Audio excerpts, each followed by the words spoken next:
All right, good morning and welcome, everyone.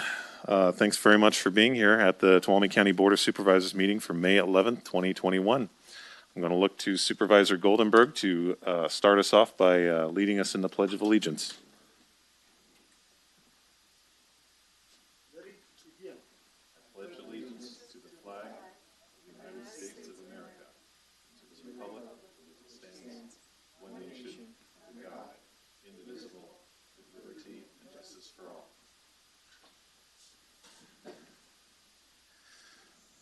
All right, thanks very much for being here. It's nice to see folks back in the boardroom again.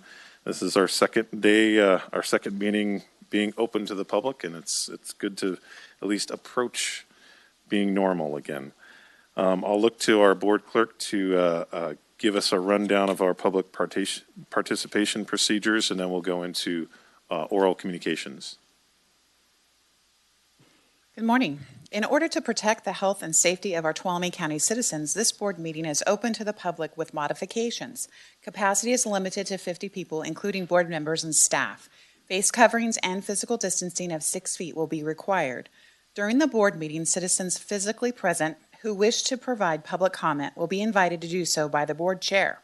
Citizens who are not present and wish to comment should be prepared to use our call-in line at 209-533-6581 to queue for verbal comment.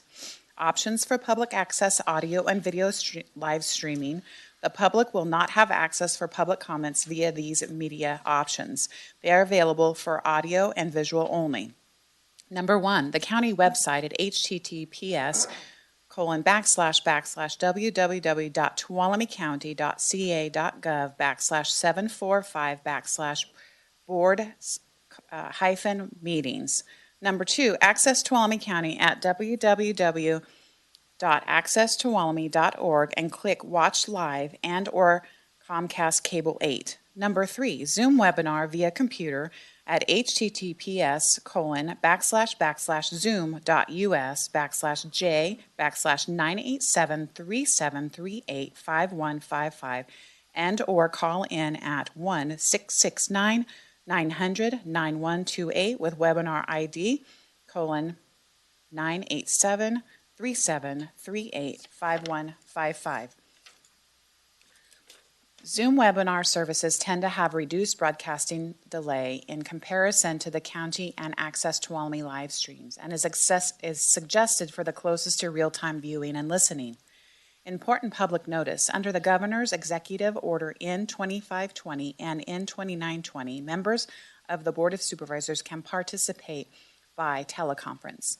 Accessibility requirements. If you need swift special assistance during the board meeting, please call 209-533-6581. All right, thank you very much. And before we go into oral communications, I wanted to have a moment of silence for Liz Bass. She was the supervisor for District 1 for many years. She was supervisor when I moved to Tuolumne County, and I believe she was the first supervisor I ever met and had a conversation with. A very generous and kind person, and real feisty on the board, and was fun to watch, and I learned a lot from that. And I don't know if any other board members have any comments about Liz. Yeah, just brief comments. Obviously Liz had District 1 a number of years ago. During my campaign, as I was running, I got together with Liz on a number of occasions, and we had good conversations. And I was really saddened, when I saw the news. It was just totally unexpected. And but she, life goes on for everybody else, and it's just sad to see that she left us so early. Thank you. All right. If any other comments, okay. So we'll go ahead and take a moment of silence for Supervisor Bass.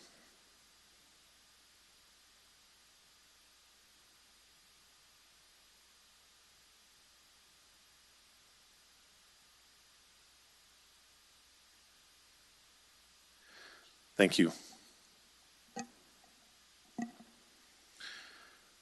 So we'll begin with oral communications.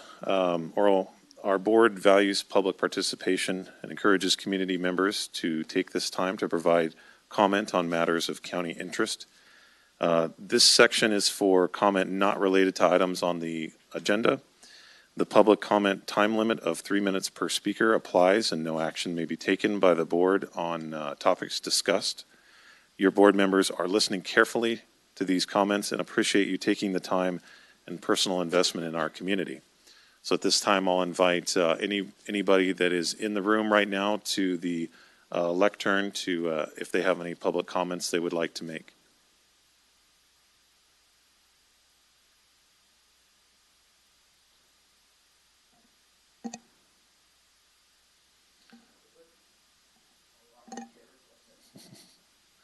Good morning. Morning.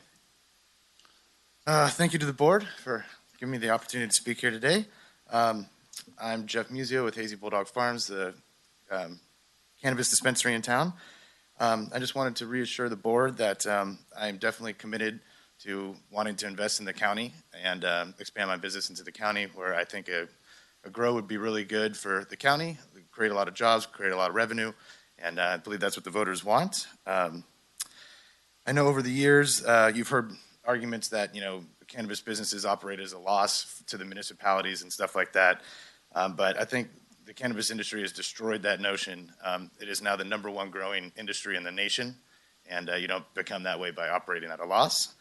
And in the last approval, 70% approval in the last polls showing that people are in favor of cannabis these days. Me personally, I'd like to invest $1 million just to begin with. Start right away buying a property, an ag property, in order to do that, and create about 20 jobs right off the bat, and probably up to 50 to 100 jobs eventually. I see on the agenda later there's you guys are going to be commenting on the other dispensary coming into town, and I noticed the argument for that was the intent of the law. When you guys are doing that argument, I would also suggest that the intent of Proposition 64 was to allow cannabis businesses in the town, and Measure M was to also... Sorry to interrupt you, Jeff. This is for items that are not on the agenda. So if you have comments that are not related to other agenda items, if you can stick to those, and then once we get to that item that you're speaking about, you'll have an opportunity to discuss it directly. Absolutely. Thank you. Thank you. Okay, and that was pretty much what I was going to say today. So thank you again for the opportunity, and Hazy Bulldog Farms is definitely committed to expanding into the county, and I think we'd be a really good fit for a business in town. Thank you. Thank you very much.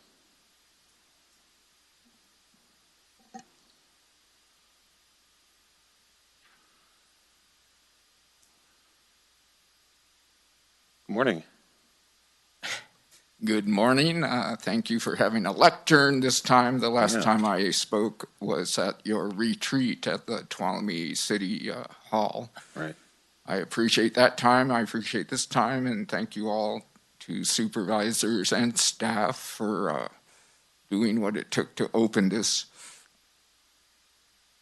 I will speak first as a citizen and a member of Columbia. It has, anyone that's followed my letters to the editor over the last 20, 30 years, two of my interests are keeping historic Columbia looking historic, and also keeping our night skies full of stars. I know you cannot do anything about Elon Musk, but my next letter, until I realized I could come here today, was to sort of make a little jab at whatever is going in at the Peter Y. I noticed there's a huge cement slab. Very good sources on several fronts have pretty much said it is definitely a Dollar General going in.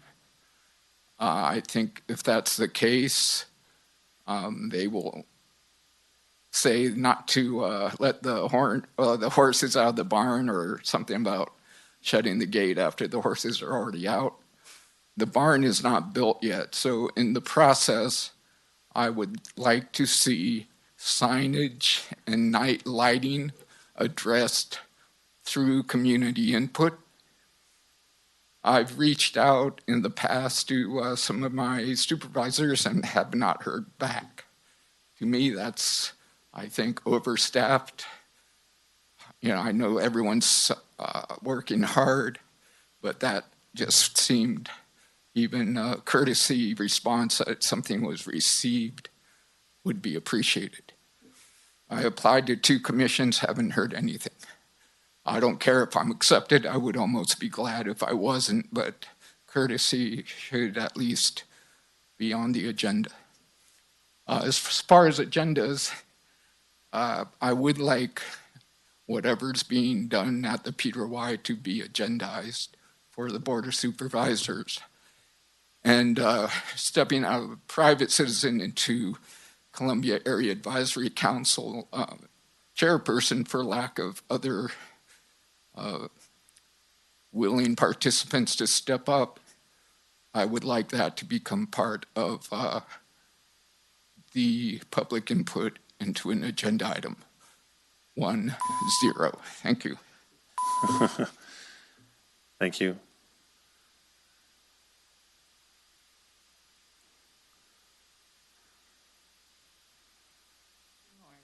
Nice to be back. Hey, Carol. I don't know who's playing with this thing, but changing the screen when somebody's speaking up here is distracting, and the focus should be on the speaker, so please don't do that when we're up here speaking. And Supervisor Brandon, you're an elected public official, and this is your job. I was here on time, and you need to be on time also. Then I would like to talk about Measure V. So I got my ballot last week and I voted. And I voted no. And I will tell you why. As a member of the public, I don't speak for everybody, but I do not like being manipulated, connived, or lied to. So when I got my ballot measure, what's the information here is different than what I'm hearing out in the public. And yesterday, I got this, the FAQs. So everyone is talking about that this cost will be $150 for the developed parcels and $75 for the unimproved parcels. And that's all anyone talks about. So nowhere in there, and it's only in this I've seen, do they talk about the 2% increase every year in perpetuity until it's repealed by the voters. So that seems rather deceptive to me. Okay, thank you. Is there anyone from the room that would like to speak for oral communications? Okay, we'll go to the phones. Is there anybody on the phone line that would like to speak? All right, so I will close oral communications and go to staff reports. Are there any staff reports?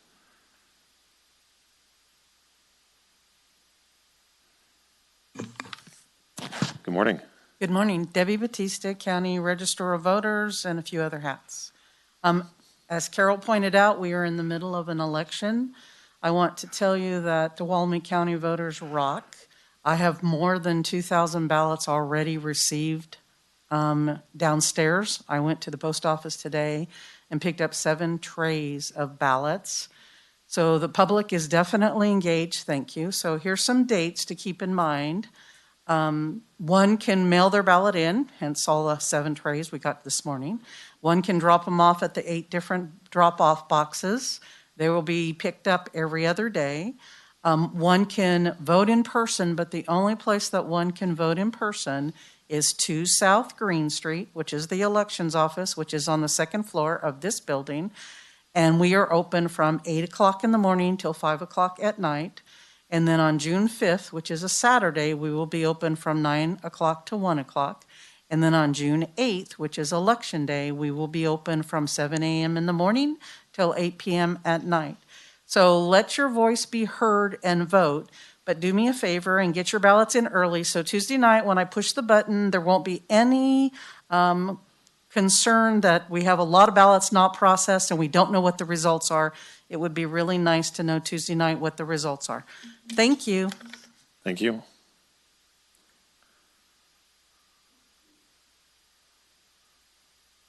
Good morning, Good morning. Chairman and fellow supervisors. Quincy Yaley, Community Development Department Director. I'm just here to make sure that your board and the public is aware that yesterday the county took enforcement action at the encampment known as Camp Hope. Camp Hope was historically used as a municipal dump site for the Sonora area, and municipal waste was brought to the site and burned, and therefore the property contains burn ash, which can contain hazardous materials. Additionally, camping is not allowed as an allowed land use on that property, and the accumulation of solid waste, grading, construction of non-permitted structures has also resulted in several violations of our ordinance code. Camp Hope property has served as an location for unsheltered individuals to go in the recent years.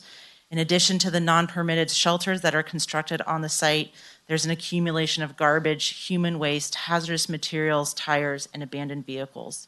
This enforcement action is being taken on behalf of the Code Enforcement Division for violations of the Tuolumne County Ordinance Code, as well as by the county's local enforcement agency, which is housed within our Division of Environmental Health and is responsible for ensuring that state waste management programs are followed, as well as they have the primary responsibility for ensuring the correct operation and closure of solid waste facilities in our county. Individuals at that site will have 90 days to relocate, and the county will be providing services to assist them with such relocation. And I'd like to ask Calais Brown to elaborate on that. Thank you. Good morning. Good morning, Board. Calais Brown, Tuolumne County Homeless Prevention Coordinator. So yes, I did assist Quincy to go out to Camp Hope yesterday. Brought a wonderful team, a supportive team of Resiliency Village, behavioral health, drug and alcohol support. And we did make contact with about 36 people. All were very welcoming and kind to us, and it was wonderful to get to connect with them and hear a little bit about what their needs were. We are currently assessing individual case plans with each person to make sure that we provide the appropriate service to each person and relocation plans for each person. We were able to actually assist one gentleman to go to the hospital yesterday with a broken hand. So that felt really good, and we were there for about 3 to 4 hours. And we will continue to do that for the next few weeks. All right, thank you. Any other staff reports? Okay, I don't see any. So we'll go ahead and close staff reports and move on to our consent calendar.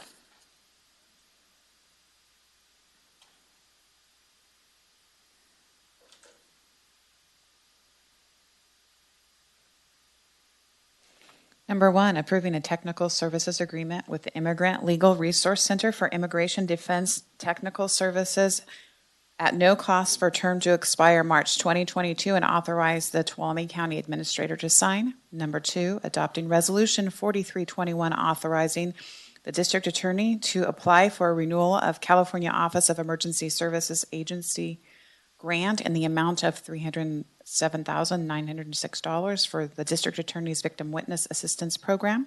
Number 3, approving the plan check and inspection agreement with Groveland Community Services District in the amount of $5,000 for the Groveland Community Resilience Center project.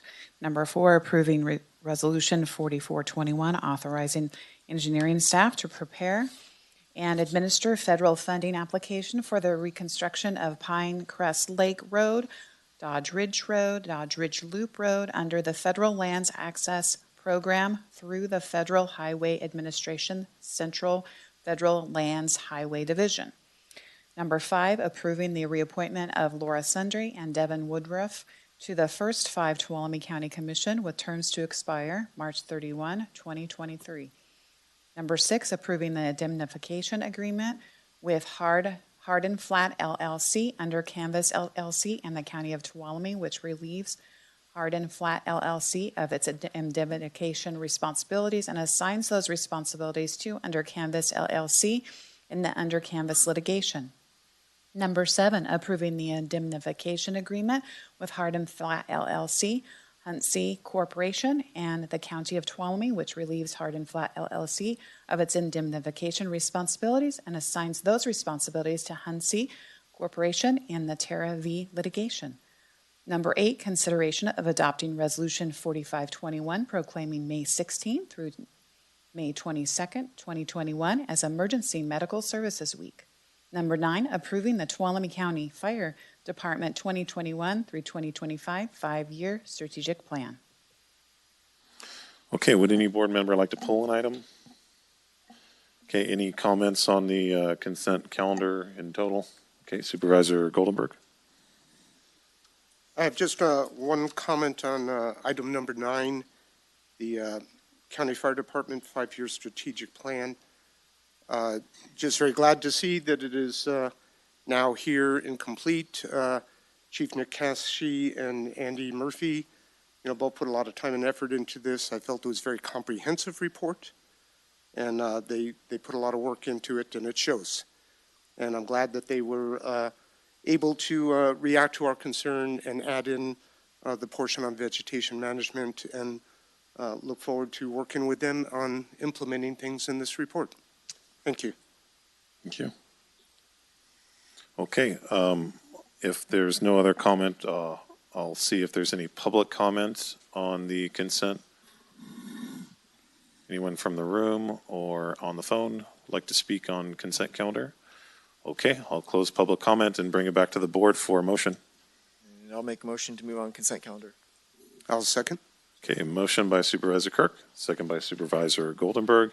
I'll call for the vote. All those in favor, please say aye. Aye. Opposed? Okay. Motion passes 5-0. Okay, so we do have a 9 o'clock appointment, but let's go ahead and, since I know we have some people that like to speak on these things, we'll go through our proclamations and commendations first. So I'll look to the board clerk to read our read item 10 on the agenda. Consideration of adopting Resolution 4621 proclaiming May 2021 as Building Safety Month. He's bringing a hard hat with him. This is, I'm wondering how much I should be prepared. Good morning, Mr. Chairman, members of the board. Brian Bell, Community Development Department, your chief building official. I'm here today to speak to May, the proclamation, request the proclamation for May to be declared Building Safety Month. I do have some hard hats here for everyone. Okay. As a token to commemorate, of course, building safety. I think that might fit my baby coming. Yeah, I was going to say, I don't know that these are OSHA approved, but something's better than nothing. That's correct. No, thank you. So again, please display those in a proud commemoration. I'm here to speak to, again, May being declared Building Safety Month. For the last 41 years, the 64,000 plus worldwide members of the International Code Council have celebrated advances in construction safe, sustainable, affordable, resilient buildings and homes. The ongoing support of Building Safety Month and the important role code officials play in public safety for the built environment comes from the President of the United States, governors, mayors, county executives, and other government officials and construction industry professionals. The Building Safety Month campaign helps to improve public safety by increasing awareness about how building codes and code officials improve and protect the places where we live, learn, work, worship, and play.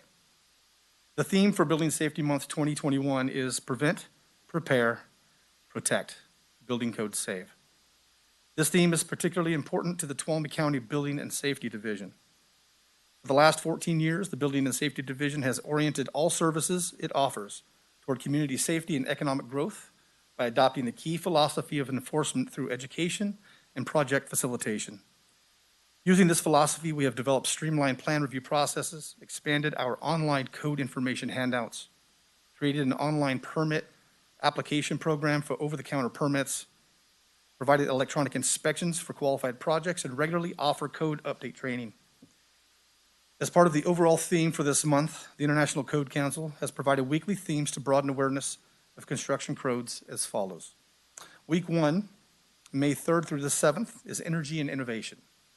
Week 2, May 10th through 14th, is Training the Next Generation. Week 3, May 17th through 21, is Water Safety. And Week 4, May 24th through 28th, is Disaster Preparedness. For in-depth information regarding these celebratory weeks, more information can be found at the Building and Safety Division Customer Service Counter or online at www.iccsafe.org. to continue our commitment to streamlining processes and procedures and better serve the building industry of Tuolumne County. The Community Development Department is currently working on a system of electronic plan submittals, which will provide a more cost-effective method of document submittal, as well as provide more efficient review and processing of projects. In addition to the streamlining of the processes, electronic plan submittals will allow for greater retention of projects in a more consolidated fashion. It is our recommendation that your staff recommends proclaiming May 2021 as Building Safety Month by adopting the resolution that was provided to you. I'm happy to ask any questions. Okay, any questions, comments from the board? Any? Sure. I'll just make a comment. I don't always agree with the building codes. I'll make that very clear, but I know you guys do a professional job implementing them and keeping our community safe, so thank you. Thank you. Any public comment, folks from the room or on the phone? Okay, thank you very much. Thank you very much. Thank you for highlighting the electronic plans submittal. I think that's, that's the way we need to go in the future. I think the community will like that. Thank you.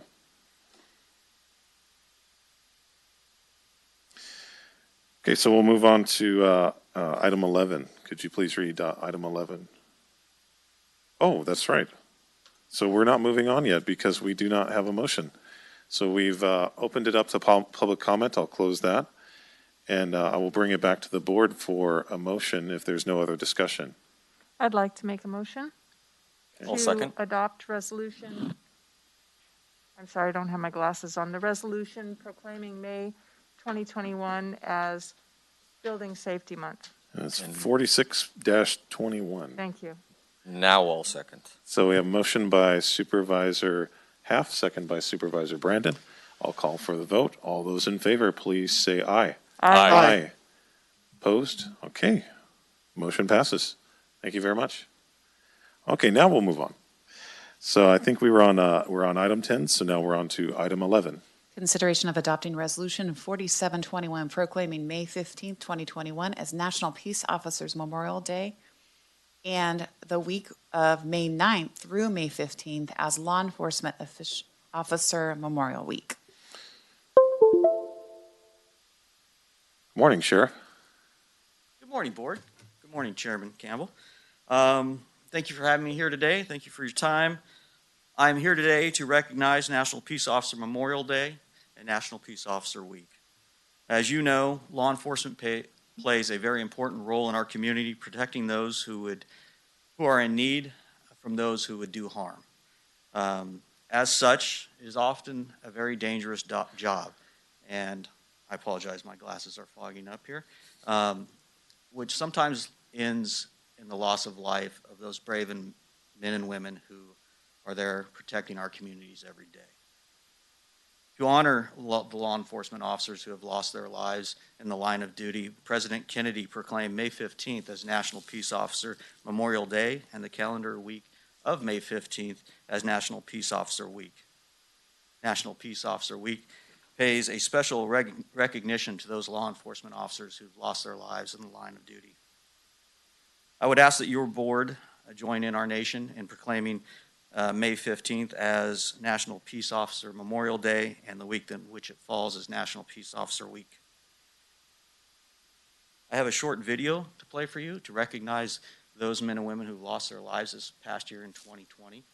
And also you will note that pictured in the video are our own Deputy Dave Grant, Deputy Paul Marks, and Investigator John Rickers, who lost their lives as deputies in Tuolumne County serving this community.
closing, I just want to thank you, this board, our wonderful community, for all the support for law enforcement.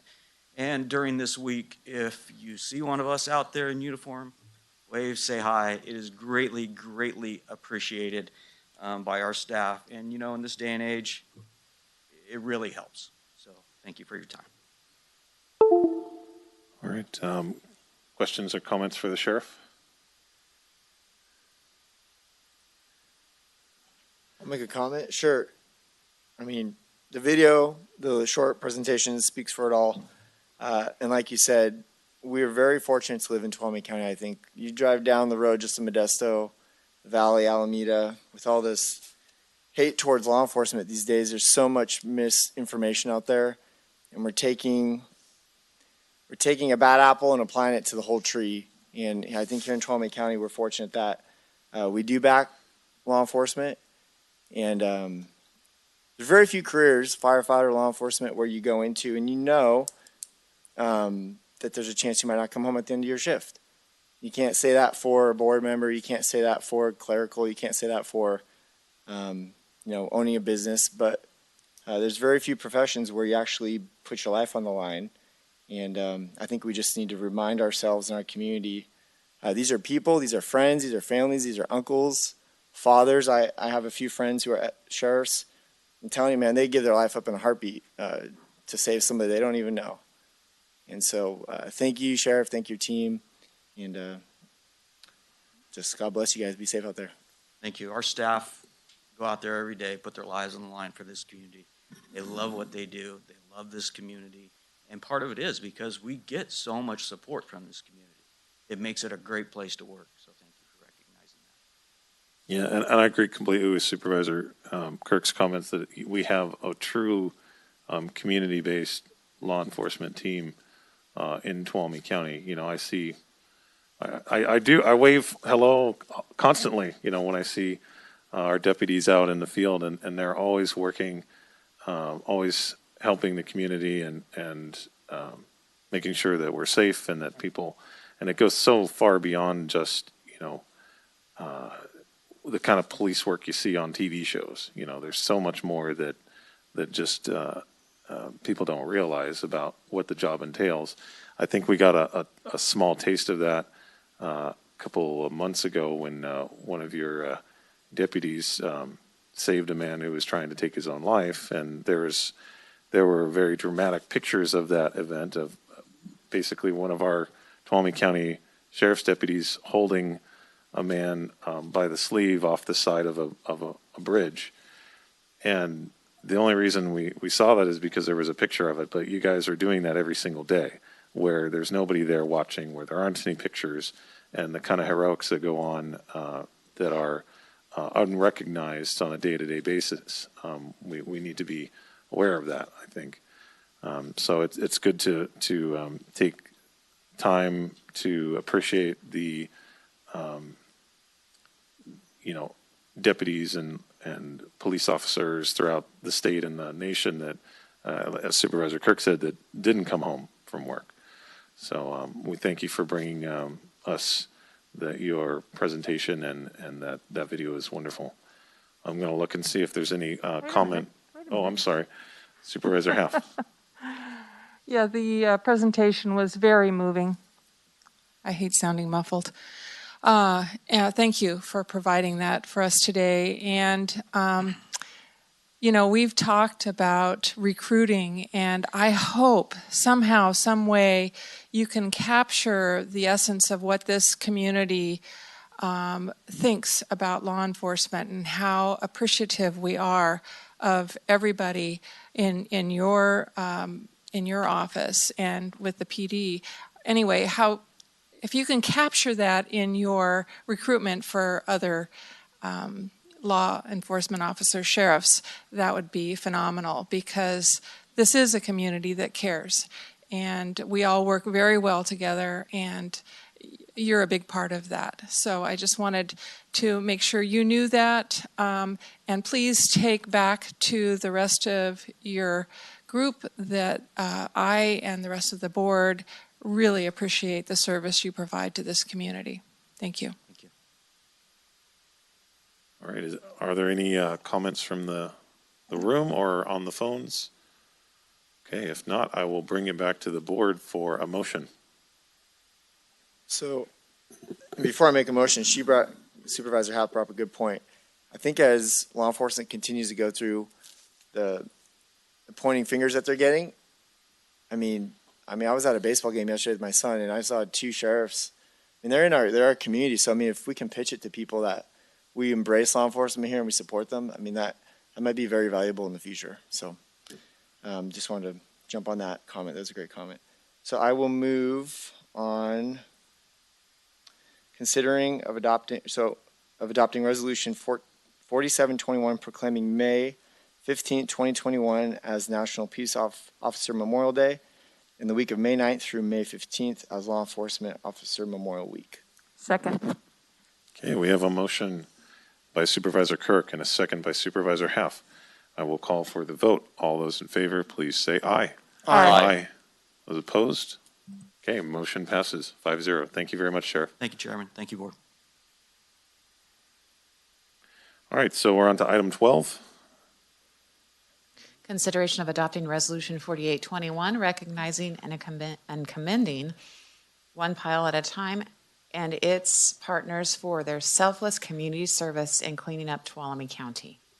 Okay, so do we have any, Supervisor Brandon, you want to take this one? Yeah, Chairman Campbell, since we had a 9 o'clock appointment, I've been in communication with the group. They are planning on arriving here at about 11:30, which we're hoping that I think our appointment business will be done. So they are planning on that. I would recommend we table it until after our appointments. All right, so let's go ahead and do that. All right, so let's postpone that discussion and we'll go ahead and move on to our 9 a.m. appointment. And let's also read items 15 and 16, which are, so our 9 a.m. appointment is a closed session item, and then we have 2 additional closed session items that we'll try to complete as well. Is that correct? I'm looking at CAO Riggs. Okay.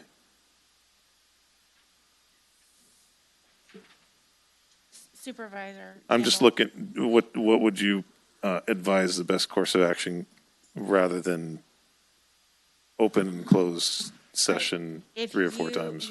I'm Just not do it sure all at how once. long the 9 a.m. item is expected to last, Okay. but if you think we'll be able to also get to items 15 and 16, then you can go ahead and read them now. Yeah. And then we can just come in when it's the appropriate time. I think we'll go ahead and try, and if not, then worst case scenario, we'll just have to read them again. So, Clerk, would you please read our 9 o'clock appointment and then items 15 and 16?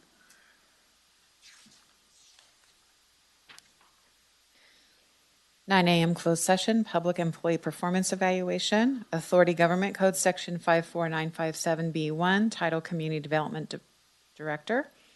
Number 15, closed session, conference with legal negotiators, Tracy Riggs, County Administrator, Eric Earhart, Assistant County Administrator, and Ann Friend, Human Resources Director. Authority Government Code Section 54957-6, all bargaining units. Number 16, closed session, conference with legal counsel, anticipated litigation, Authority Government Code Section 54956-9D2. One case, letter received from Harris Construction Company, Incorporated, dated December 30, 2020, attached as part of the agenda package. Okay, so is there any comment on any of these 3 items before us for closed session? Supervisor Campbell, Yes. we would like for our closed session for bargaining to have Rebecca Espino, our Health and Human Services Agency Director, come in, as well as her Chief Financial Officer, Wendy Hoffman-Brady. And those are not listed, but we would like them to be able to come in and address you during the closed session. Okay. So is there any comment from the room or on the phones on any of those items? Okay. County Council, do we anticipate a report out? Okay. All right, so we'll go ahead and go into closed session and so we'll go into closed session. I guess we don't have a predicted time that will come out. Okay. Welcome back, everybody, to the meeting of the Tuolumne County Board of Supervisors for May 11th, 2021. We're back from closed session and we have nothing to report. We're going to jump back in the agenda to item number 12. Clerk, could you please read that item for us once more?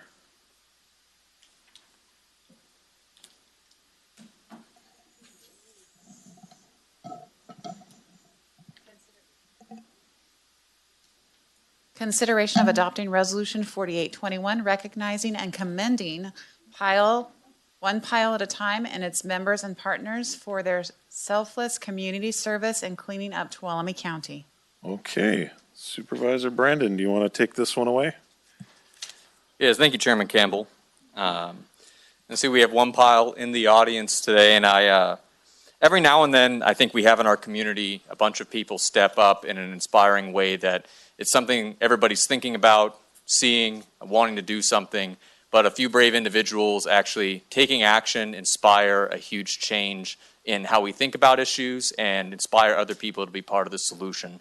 I know that I've talked up one pile a lot online and on this board because I've been so impressed with what started as just a handful of people looking at our county and our beautiful, beautiful world that we have up here and seeing litter and garbage and abandoned camps and batteries and needles and all kinds of things. God knows a number of appliances and tires and all kinds of heavy stuff. Littering this area and detracting from that beauty and getting into our water, getting into our air, and affecting the health of our friends and neighbors. Decided to do something about it and started picking up garbage. I think some of the early ones were just some roadside cleanups, one at Burger King, one along the highway. And then from that success, brought more people on and said, let's take on the biggest, nastiest, most difficult challenge to send a message that when we come together as a community, we can be able to make a huge difference. The Lowe's Camp cleanup is one of the biggest that has been done in Tuolumne County history, and it was done by a lot of sweat and backbreaking labor and ingenuity through regulation and through talking to many different stakeholders with hundreds of people. 400 cubic yards brought out from that site. And the best part is that this is a group that didn't just take that success and walk off. They're looking to be a regular and reliable element in Tuolumne County to keep up the fight everywhere it is. We've got some members out here in particular that go out literally one pile at a time on all these roads and all these small sites, picking up every single neighborhood road while also identifying some of the big major cleanups. They are showing no signs of stopping, and I'm incredibly impressed and proud of this group. This is why I'm introducing this resolution on behalf of the people of Tuolumne County and this Board of Supervisors, recognizing their work of founders Jason Revord and Tricia Revord and Mackenzie Anderson, as well as a steadfast leadership team, including Jim Grossman, Claudia Henry, Dave Stopp, Bert Van Leer, Chris and Ken Vogel, Andrea Lowe's Hayes, Alyssa Hartwig, Justin Almstrom, Doug Wilson, Kristen Vogel, and Jennifer Salazar, as well as thanking all the partners that made this possible, including Caltrans District 10, Chicken Ranch Rancheria of Miwok Indians, Nate's Tree Service, Adventist Health Sonora, Lowe's in Sonora, Sonora Developers, and Tuolumne County Public Works. And this would have been a lot longer if we really included all the names of everybody that contributed. This is something to honor all of them. If I can have everybody from one pile line up over here, please.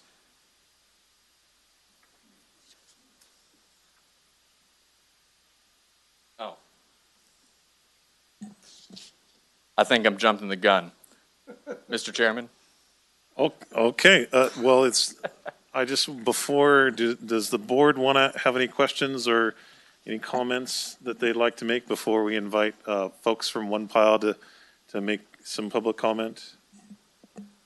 I think Supervisor Goldenberg jumped first, so. Hello, everyone. So, just thank you so much for everything you're doing. There's been a number of areas that I've driven through, and the difference is remarkable. And just appreciate all of the efforts. And we're still sorting out some stuff on what we can do as a board and county to further support your efforts. Chair Campbell and I sit on the Solid Waste Committee, and we've spoken with some of you folks, there, and we intend to continue that conversation. I think this whole board is very interested in this subject and doing what we can. So thank you very much.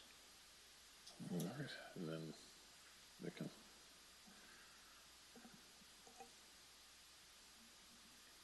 Okay, there we go. Yeah, Supervisor Goldenberg, you spoke basically what I wanted to tell you, that we really appreciate all the work and the passion that you have put into cleaning up Tuolumne County for all of us. And it's remarkable. I'm just always so I don't know how to express it, but very happy that that there are people like you in our community that step up at every opportunity. And I wanted to say something along the lines of what Supervisor Goldenberg said. We have been meeting this. Okay. This board wants to support you, and we hope that by actions that we will be taking at some point in the future, we can help with the lessening of the dumping by actions that we take. We're hoping to possibly work you out of a job. I don't know if that's possible, but we're going to do our part too, as much as we can. And in the meantime, thank you so much for everything that you've done. You're an inspiration. Keep it short because they've already said so much, but thank you guys. It is a quality of life issue. We have a trash issue, which everybody has said, and I am very much looking forward to, we have priorities up here as a board, and I'll let you know we were discussing this as a priority at our board meeting back in January, but there's only so many things that we can do. But I think, especially up the 108 corridor and what we have going on with some of these camps, I think the time is right to try and make some changes. So you guys are a big part of that. Thank you guys. I know logistically it's an incredible amount of work to do what you guys did and what you set up and to continue to do that. So you guys all probably have jobs and families and extremely busy. And so thank you for taking the time out of your busy lives to make Tuolumne County a better place to live. So thank you guys. Yeah. All right, so it's on me now. You guys are amazing. You inspire me so much. The feeling that you're having right now is the feeling that I had when I started getting involved in community government and volunteering for the library, is because I saw things that I thought I could make an impact. And, you taking that step from just being a person that complains about a problem to being a person that does something about it is incredibly difficult. And people don't know how hard it is to go from, sitting on the couch and saying, oh man, those guys are a bunch of bums, they don't know what they're doing, somebody should do something about it. But not me, of course. That's what most people say, but you guys took a different path and you said, no, I'm the one that needs to do something about this. And you're the reason why I love Tuolumne County so much, because this is such a, we have such a strong vein of community pride and support in Tuolumne County that they don't have in most other places. And so it's why I choose to live here and why I'm probably always going to be here. And just thank you for stepping up and being the person, being the change that you wanted to see in the world. You guys are fantastic. And I also, Supervisor Goldenberg brought up our solid waste committee meeting. We are so committed to supporting you any way we possibly can. We had a great meeting last month with Jason and some of the other members.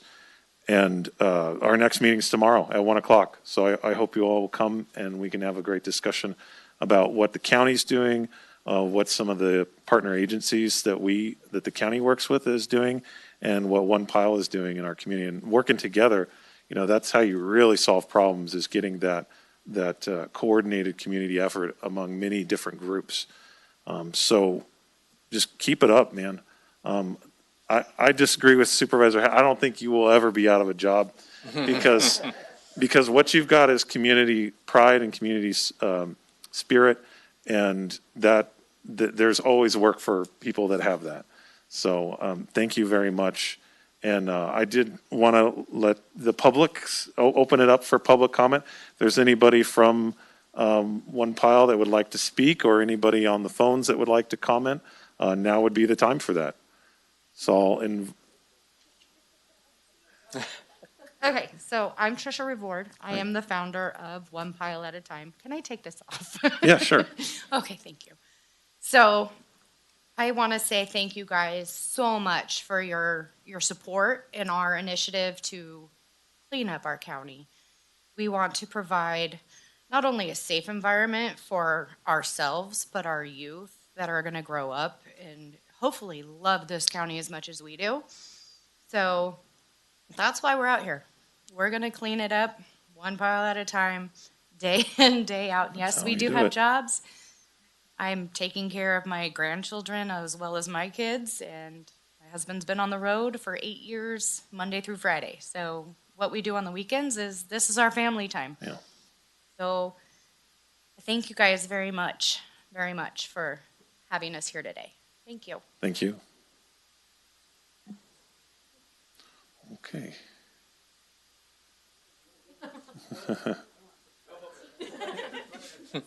I don't want to take cuts, but I want to say thank you and really agree with what Kathleen said. Put us out of a job.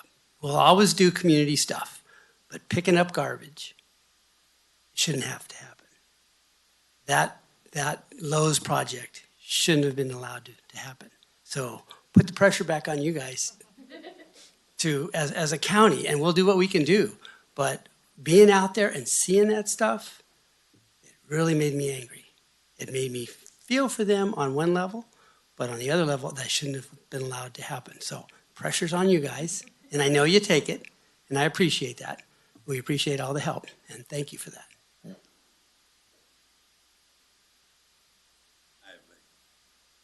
I'm Kenny, and I appreciate you guys recognizing what we're doing. And everybody said that, if there was something that you can do, let us know. Okay, well, I gotta get closer. That's what I'm doing. Saturday, we're picking up behind Kohl's. So if you ain't busy on Saturday, put on some dirty clothes, pair of work boots, and we got gloves for you, okay? Come on out. We got all the PPE you need. What time? And I'll get you lunch, too, okay? What time? Hopefully we'll see you. What time do you want people to come behind? 8 a.m. We're going to meet at the corner of Kohl's. We're going to meet at the corner of Kohl's on the side parking lot. We're going to go up along the railroad tracks because there's about 80 yards of homeless trash debris that is back up in there. We are going to be having lunch that we always do for our volunteers. We have donuts every morning for our volunteers. On Sunday, we will have Kona Ice there to bring not only awareness to her foundation as well, but it's going to be warm. I do have a question for you. Just off the top of your minds, what percentage of this trash is from people just dumping? Like people who live here, they have homes, and they, for whatever reason, they're choosing to dump on the side of the road versus homeless trash? So the reality of what is being actually dumped for household and illegal dumping is going to honestly be roughly about 90% of what we're picking up. I don't know many people, like I said in the paper, that are homeless that have treadmills, that have washing machines, that have dryers, beds, refrigerators, tires. I mean, it's 90% of our household trash and illegal dumping is what we're coming across. This is important information to get out because you don't hear this on the street. You hear how the homeless people are trashing our county. So I want... No, that's not the case at all. And in all reality, only in the encampments is where you're going to find their majority of their trash or going into the encampment. But 90% of what we're picking up is household illegal dumping. Okay, thank you for You're welcome. Yeah. So if someone wasn't available Saturday, but they still wanted to volunteer, is there a website they can go to either donate money or donate their time? Our website is www.onepileatatime.org. And there is a place where you can volunteer there. You can also volunteer on our Facebook page. There are donations that are accepted on our webpage, as well as we have Venmo, or you can go directly into the bank. Thank you very much. Oh, and we have a Twitter and an Instagram. Sorry. Oh, man, you got it all, man. I'm too old to understand Where do you all that. find the time? And so is there anyone else here that would like to speak, or is there anyone on the phones waiting to speak? Okay. So, please go ahead. Hi, I'm Hi. Claudia Harry. I'm fourth generation of this county, so I've seen it change. I live on Columbia Way, and I clean that road occasionally, and within a week I will get the public dumping that you asked about. It's really sad. It's really sad. I noticed that someone in Tuolumne County is doing the encampment of Hope, Camp Hope. I'm not really familiar with it, but that is a really good start for you guys, and I'm glad you guys are stepping up like as we are. And I think we can get our county back to what it used to look like 4 generations ago. I mean, how many people are from here? How many people came from a different county and came here? And if you take the whole generalization of Tuolumne County, there's very few of us that have been born and raised here and have seen what the impact has come to. So thank you for your help in helping us. All right, well, great job. So I guess we will, would you like to read the resolution, or we can vote to approve it first and then you can read it? How would you like to proceed? I'd be happy to read it. Okay.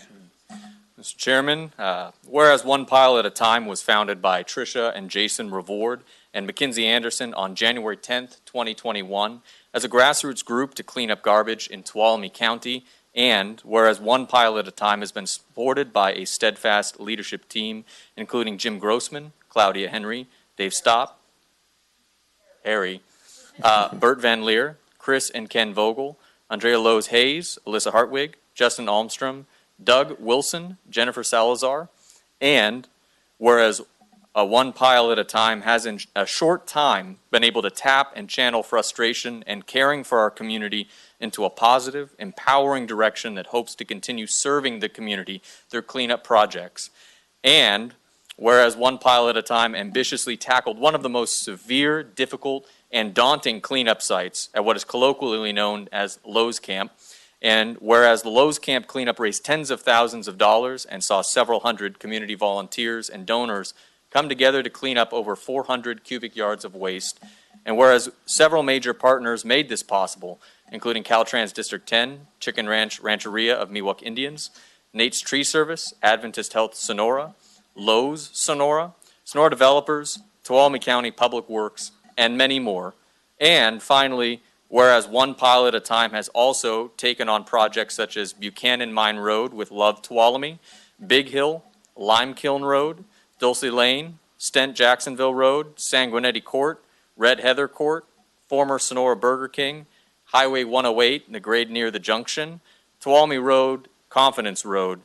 Now therefore be it resolved that the County of Tuolumne Board of Supervisors hereby recognizes and commends One Pile at a Time and its members and partners, past and present, for their selfless community service in cleaning up Tuolumne County. And with that, Mr. Chairman, members of the board, and members of the public watching, these are what heroes look like, and I'd like to motion to approve of this resolution. Okay, I have a motion. Do I have a second? I'll second that. Okay, any other discussion? All right, if not, I will call for the vote. All those in favor, please say aye. Aye. Aye. Opposed? Motion passes 5-0. Thank you very much, everyone.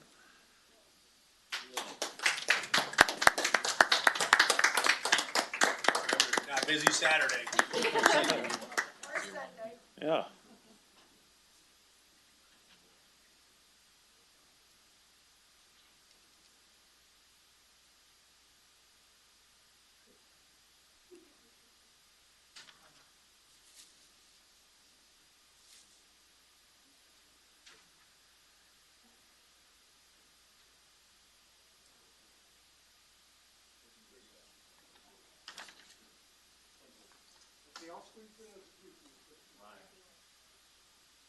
Okay, let's take a 5-minute break and reconvene at 1:40. All right, so we're back, and we're going to switch things around a little bit, and I think the reason will be clear fairly soon. We had an 11 o'clock appointment. That is a closed session item, so we're going to go ahead and put that at the end and get through with the other items that we have on the agenda today. So we do have a 1 o'clock appointment. And I believe, Quincy, you're here to kick us off with that. But first, I'll have the clerk read our 1 o'clock appointment. At 1 o'clock, Alyssa J. Curdo, consideration of an appeal of the notice and order that was issued on October 1st, 2020 on assessor parcel number 071-180-043-000, no legal address, Nebro Way, Dom Pedro, regarding illegal cultivation of cannabis and other code violations.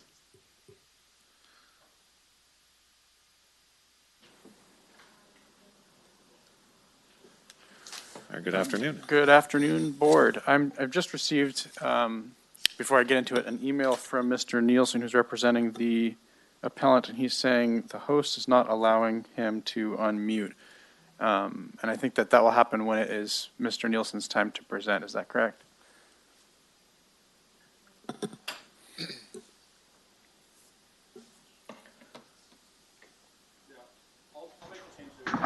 Oh, no, there you go.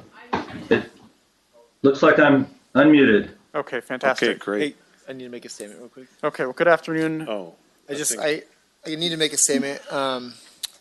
So I, as you all know, have been very vocal about my disagreement with commercial cannabis. I also stand the role I play today as an impartial decision maker regarding this appeal. I can and will put aside any personal views on the topic and make decisions based on the evidence presented during this meeting. So I just want to make that clear. What? Okay. Here. All right, thank you.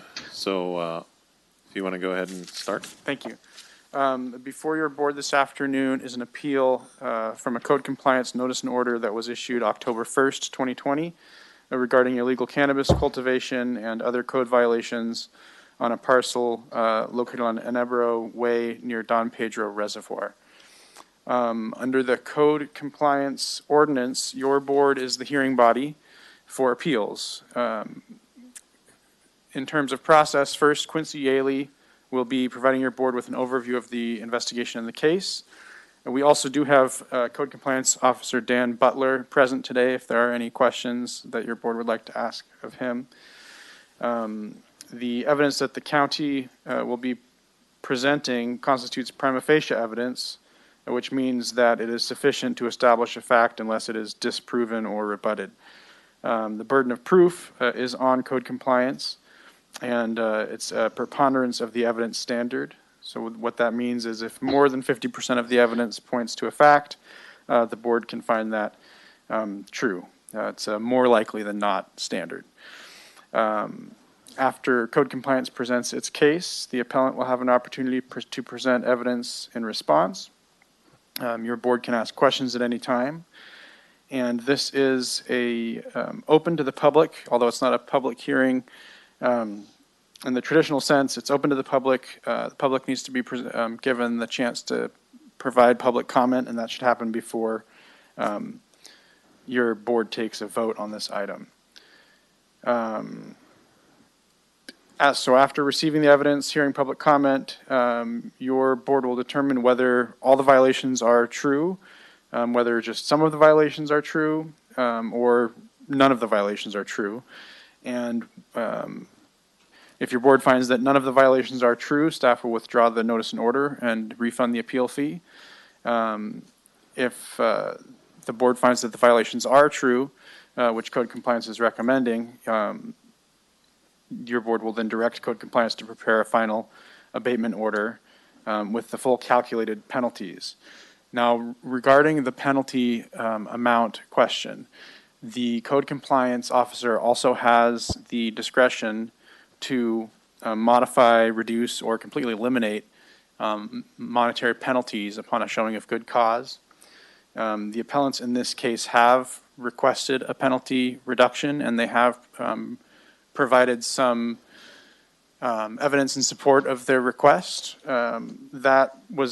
Supporting documentation was provided May 3rd, and code compliance has not yet come to a decision with regard to the penalty amount. So therefore, there's that issue, that question of the penalty phase. You can see on the screen there, we have it broken up into two phases: the violation phase, which is what we are addressing today, and the penalty phase, which is not before the board today.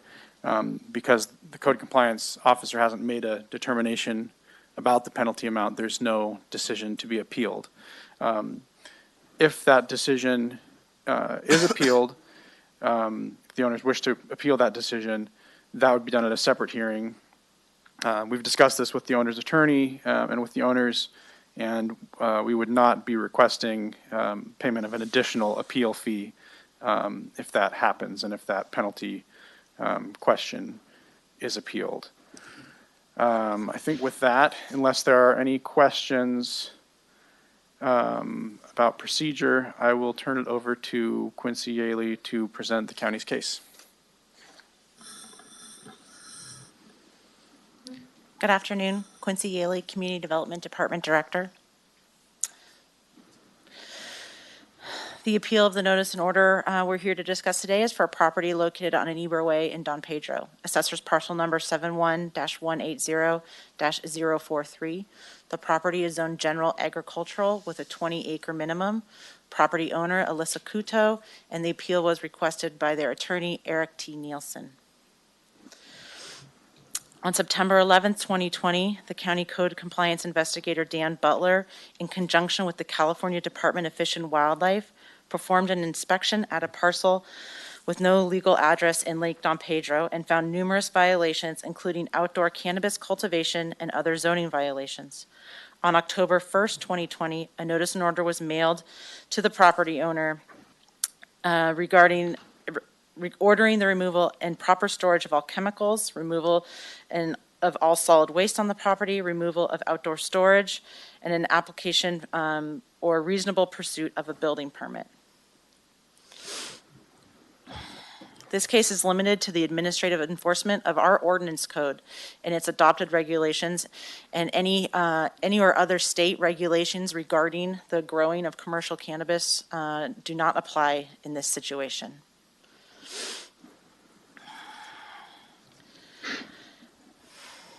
The following violations were found on the site. The first one being that there was unpermitted cultivation of cannabis. Tuolumne County Ordinance Code 1767050A states that the cultivation of cannabis for personal, non-commercial use shall be restricted by the zoning district. And in the A20 zoning district, 12 outdoor plants are allowed.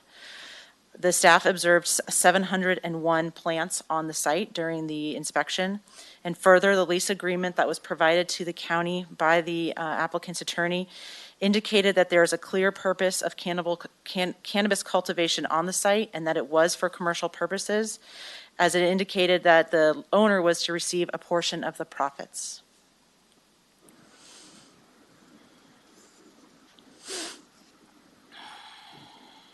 Here's evidence of the cannabis plants on the property, and that they exceeded the numbers that were allowed.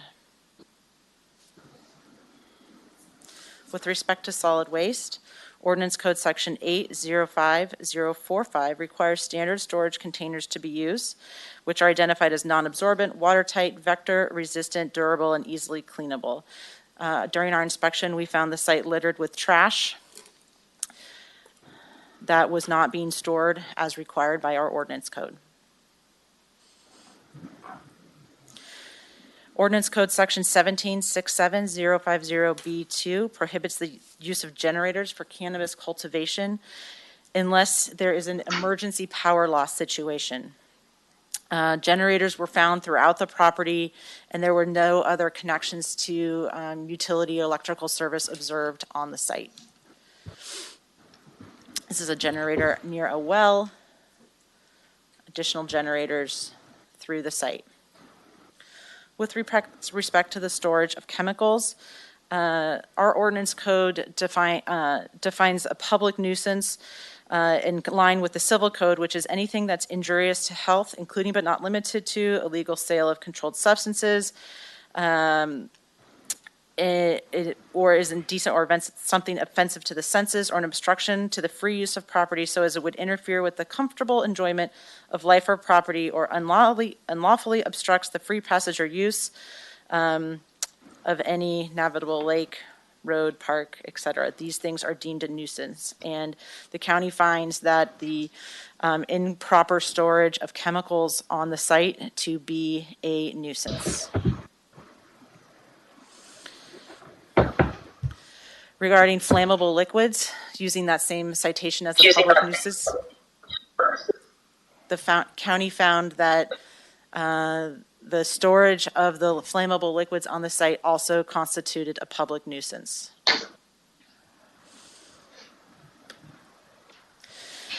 And finally, with respect to outdoor storage and RVs can be stored on a property in conjunction with a residential unit, which is not there. And further, if they're storage containers, they must be used for primarily agricultural purposes in the ag zone. And the county does not consider cannabis a legal agricultural activity, commercial cannabis that is, and so therefore the storage container is not consistent with our ordinance code. And there's outdoor storage, there's an orange storage container in the distance. Additional outdoor storage in the RV. So after the county filed a notice and order, an appeal was received on October 6th. The appeal cited that the owner had lawfully leased the property to an entity titled Veritas Prime Company for the purpose of growing cannabis, and that the cultivation was for legal medicinal prescriptions, as well as that the owner may keep the RV and trailers and storage containers on site. The lease indicated that there were 4 prescriptions for a total of 369 cannabis plants. That is included in your board packet. Just a reminder that we did count 701 plants on the site. We did hold a pre-hearing conference with the property owners and their representatives on May 3rd, 2021, to discuss hearing procedures and answer any questions that they had. In this enforcement action, it's important to understand that our code not only identifies property owners as responsible entities, but also tenants, lessees, sublessees, or occupant, or any other person that has the right, with any right to possession of the real property, owner or authorized agent of a business, company, or entity, or a parent, which causes, permits, or maintains a violation of this ordinance code. So it's under this provision of the ordinance code, the definition of a responsible person, that after we receive the information from the property owner that identified there was a tenant on the property, a notice and order was mailed to the individuals in the Veritas Prime Company on January 21st, 2021. February 3rd and February 15th, I received voicemails from a representative of Veritas Prime, and in those voicemails it stated the company did actually not have a valid lease with the property owner and that they never occupied the property. They also indicated that there would be a project manager from Veritas Prime contacting the county to follow up, but no further contact was made. And appeal was not filed by Veritas Prime on the original notice and order. So in summary, we are recommending that at the conclusion of this hearing, your board make a determination that the violations do exist on the property and that they must be abated by removing cannabis, chemicals, waste, the RVs and storage containers on the property. Recommend that you find that the owner is responsible and impose the penalties per the ordinance code. as well as issue the final abatement order to the property and to Veritas Prime Company. And as Mr. Nesper stated, we have received a request for a reduction of the penalty, but that is not before your board at this time, as the officer has not made a determination about if and what the penalty reduction should be. I'm happy to answer any questions that you may have.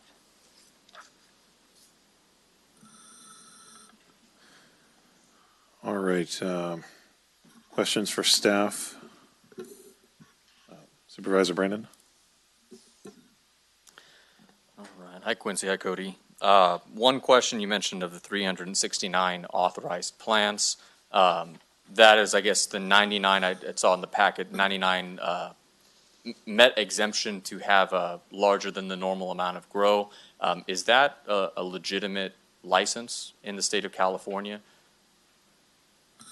I can't comment on whether it's a legitimate license. It's a physician's recommendation. I can comment on that. But I can comment if just that it doesn't mean that it's allowed to cultivate cannabis in Tuolumne County under our ordinance code. And if Sarah Carrillo wanted to comment on the license question.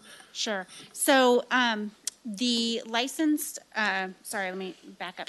The physician recommendations that you see in the packet here, those only apply to criminal defense for cultivation when you're talking in the criminal arena. So we're talking here in the civil land use world, and when the legislature and the voters adopted the adult use and medicinal use of cannabis acts, they sort of channeled a lot of those types of crimes for criminal cultivation sort of went away. So it's very focused now on a land use issue. So in any event, it's not a valid argument for this position. The county has a valid cannabis ordinance under the land use laws and under the adult and medicinal cannabis use laws. So that's the primary focus of what your board has to consider today as you're making a decision about this issue. Great, thank you. Okay. Any other questions? Supervisor Kirk or Half?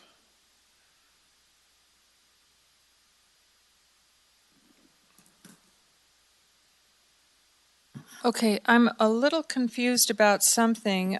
If I understood you correctly, you said Veritas Prime stated they did not have a lease on the property. And that in conjunction, if they actually didn't have a lease on the property, why are they named in the final abatement order? Thank you for the question. So in a voicemail, they told me that they were not, they did not have a legal lease.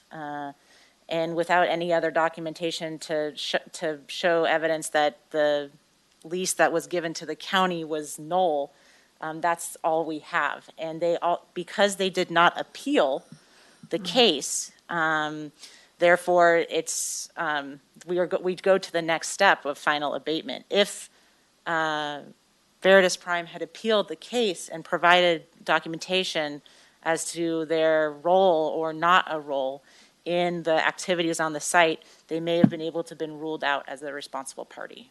Okay, that makes sense. Thank you. Kirk. So I see an awful lot of empty, they're not pots, but they're what do you call them? Grow pots. They're not actual pots. They're like the bags that you can grow in. I see an awful lot of empty ones. So the 107, or I'm sorry, 701, a little dyslexia there. The 701, that's actual plants that were identified and not just pots that were available to grow plants in. Yes, that's accurate. So we have photos both showing that the plants were in the pots, and then also this is after Fish and Game comes in and removes the. Because that was one of the pictures I was looking at. Is I can't really see from that photo, but I don't see any actual plants in that picture. I see some there, and then there's the picture. let's see, 0312 of the valley, and most of those look filled. But I guess my question was, what's the total growing capacity of this location, and why would there be so many empty plots? I don't know Okay. the growing capacity. With my experience going through the marijuana working group, it really depends on the skills of a grower as to how they're able to maximize space. So I couldn't speak to how many more this could accommodate. The 701 plant count was conducted with our investigator with the California Department of Fish and Wildlife. Okay. And then you had some pictures there that I don't have in my packet with the storage of chemicals. There was like an overturned bucket. I see those. There's what? Wait, go back to that one. So I see a propane tank and I see water bottles there. Does that count as improper chemical storage, the way that propane tank is stored?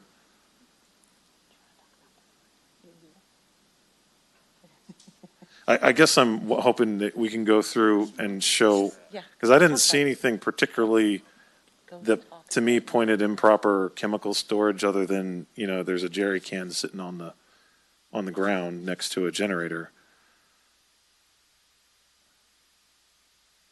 Good afternoon. Dan Butler, Code Compliance Investigator. Hi. The improperly stored chemicals were numerous. We can consider propane as a chemical. Obviously, it shouldn't be laying on its side. I'm not an expert in propane storage or fire. There are numerous pictures of numerous unidentified substances. That's what I was referring to as chemicals. If we go through a couple of the other slides, you'll see bags of white powder, large bags. It'll be inside there you go. So I have no clue what's inside those bags. I couldn't even take a guess. It was a white powder. So that would be considered a chemical in my mind. We have the bucket that you mentioned laying on its side. That was actually hydraulic fluid. And in my opinion, that would be considered a chemical as well. Could we look at that real quick? Because that was actually the thing I thought that might be hydraulic fluid, and that's definitely something you don't want to dump. It's hard to see. I can't really tell what that says, but you're saying it's a hydraulic fluid? Yes. Okay.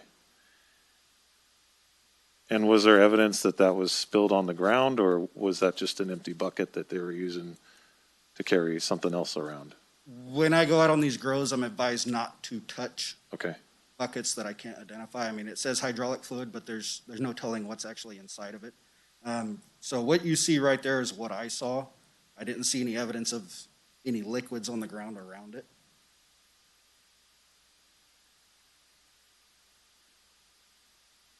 And then I guess it would be the gas cans and Correct. and the oil and the things that were near the generators. Correct. Okay.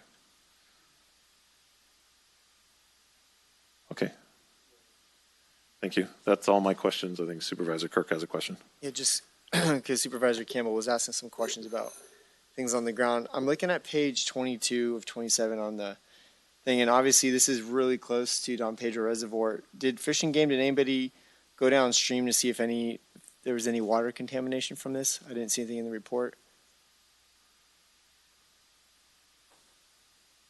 I didn't observe them if they did do that or not. They bring a team of biologists as well as crew members from the State Department of Water Board. Okay. I'm assuming they went down there and checked, but I couldn't tell you for sure. I was focused on the cannabis grow, the outdoor storage, and the garbage. How close, just looking at this map, how close was it to the watershed?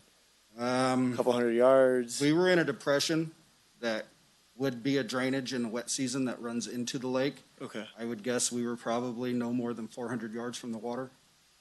Okay. So during the wet season, there could have been some runoff? Absolutely. Okay. That's it. Thank you. Any other questions for staff? Okay, looking to County Council, I believe this is the opportunity for the appellant to to make a response. Correct. So I think we'll limit it.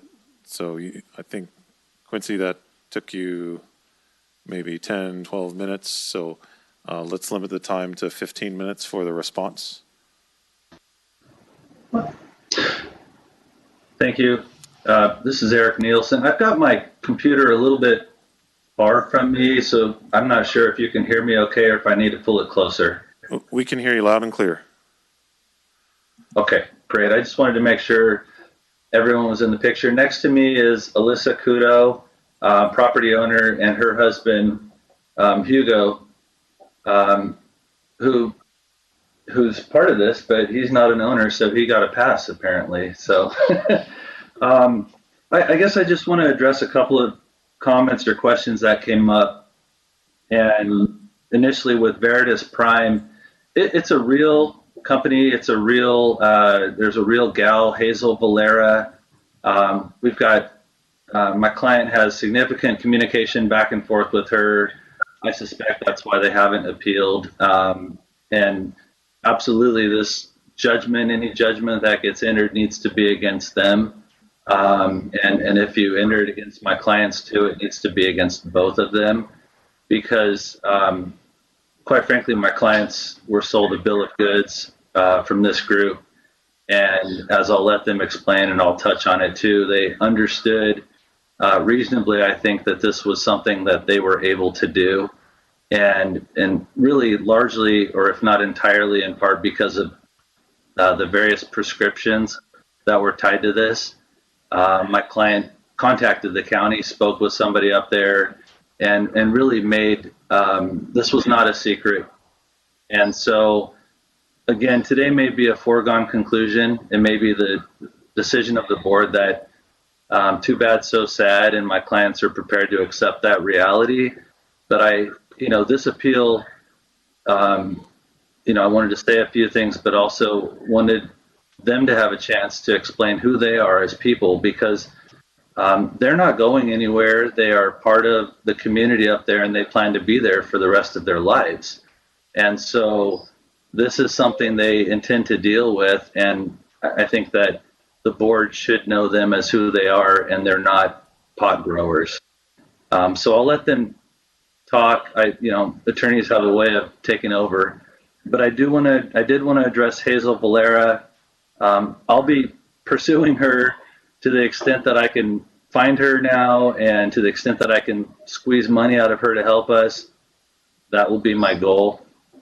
As far as Fish and Game, I spoke with Fish and Game. I spoke with a gal and a guy, and I'm looking for their names on the paperwork here, but I spoke with them a couple times at length. And because I didn't understand the Fish and Game component, quite frankly.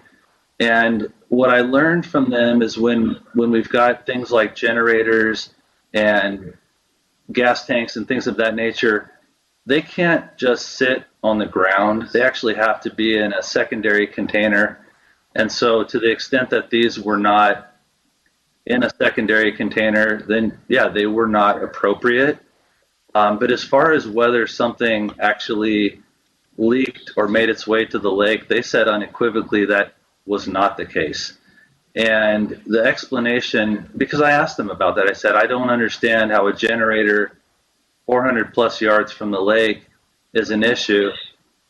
And the gal, her response was, well, if it leaks oil or something to that effect, and it's a long shot, but it could ultimately percolate into the water, which I understand and fully appreciate. And so that's been taken care of, that's been remedied. And I've also submitted to the board, I apologize, but this morning, pictures of the property as it sits today. It's pristine. And so, and my clients have been out there tirelessly cleaning it, even though one of them is 8 months pregnant. And not Hugo.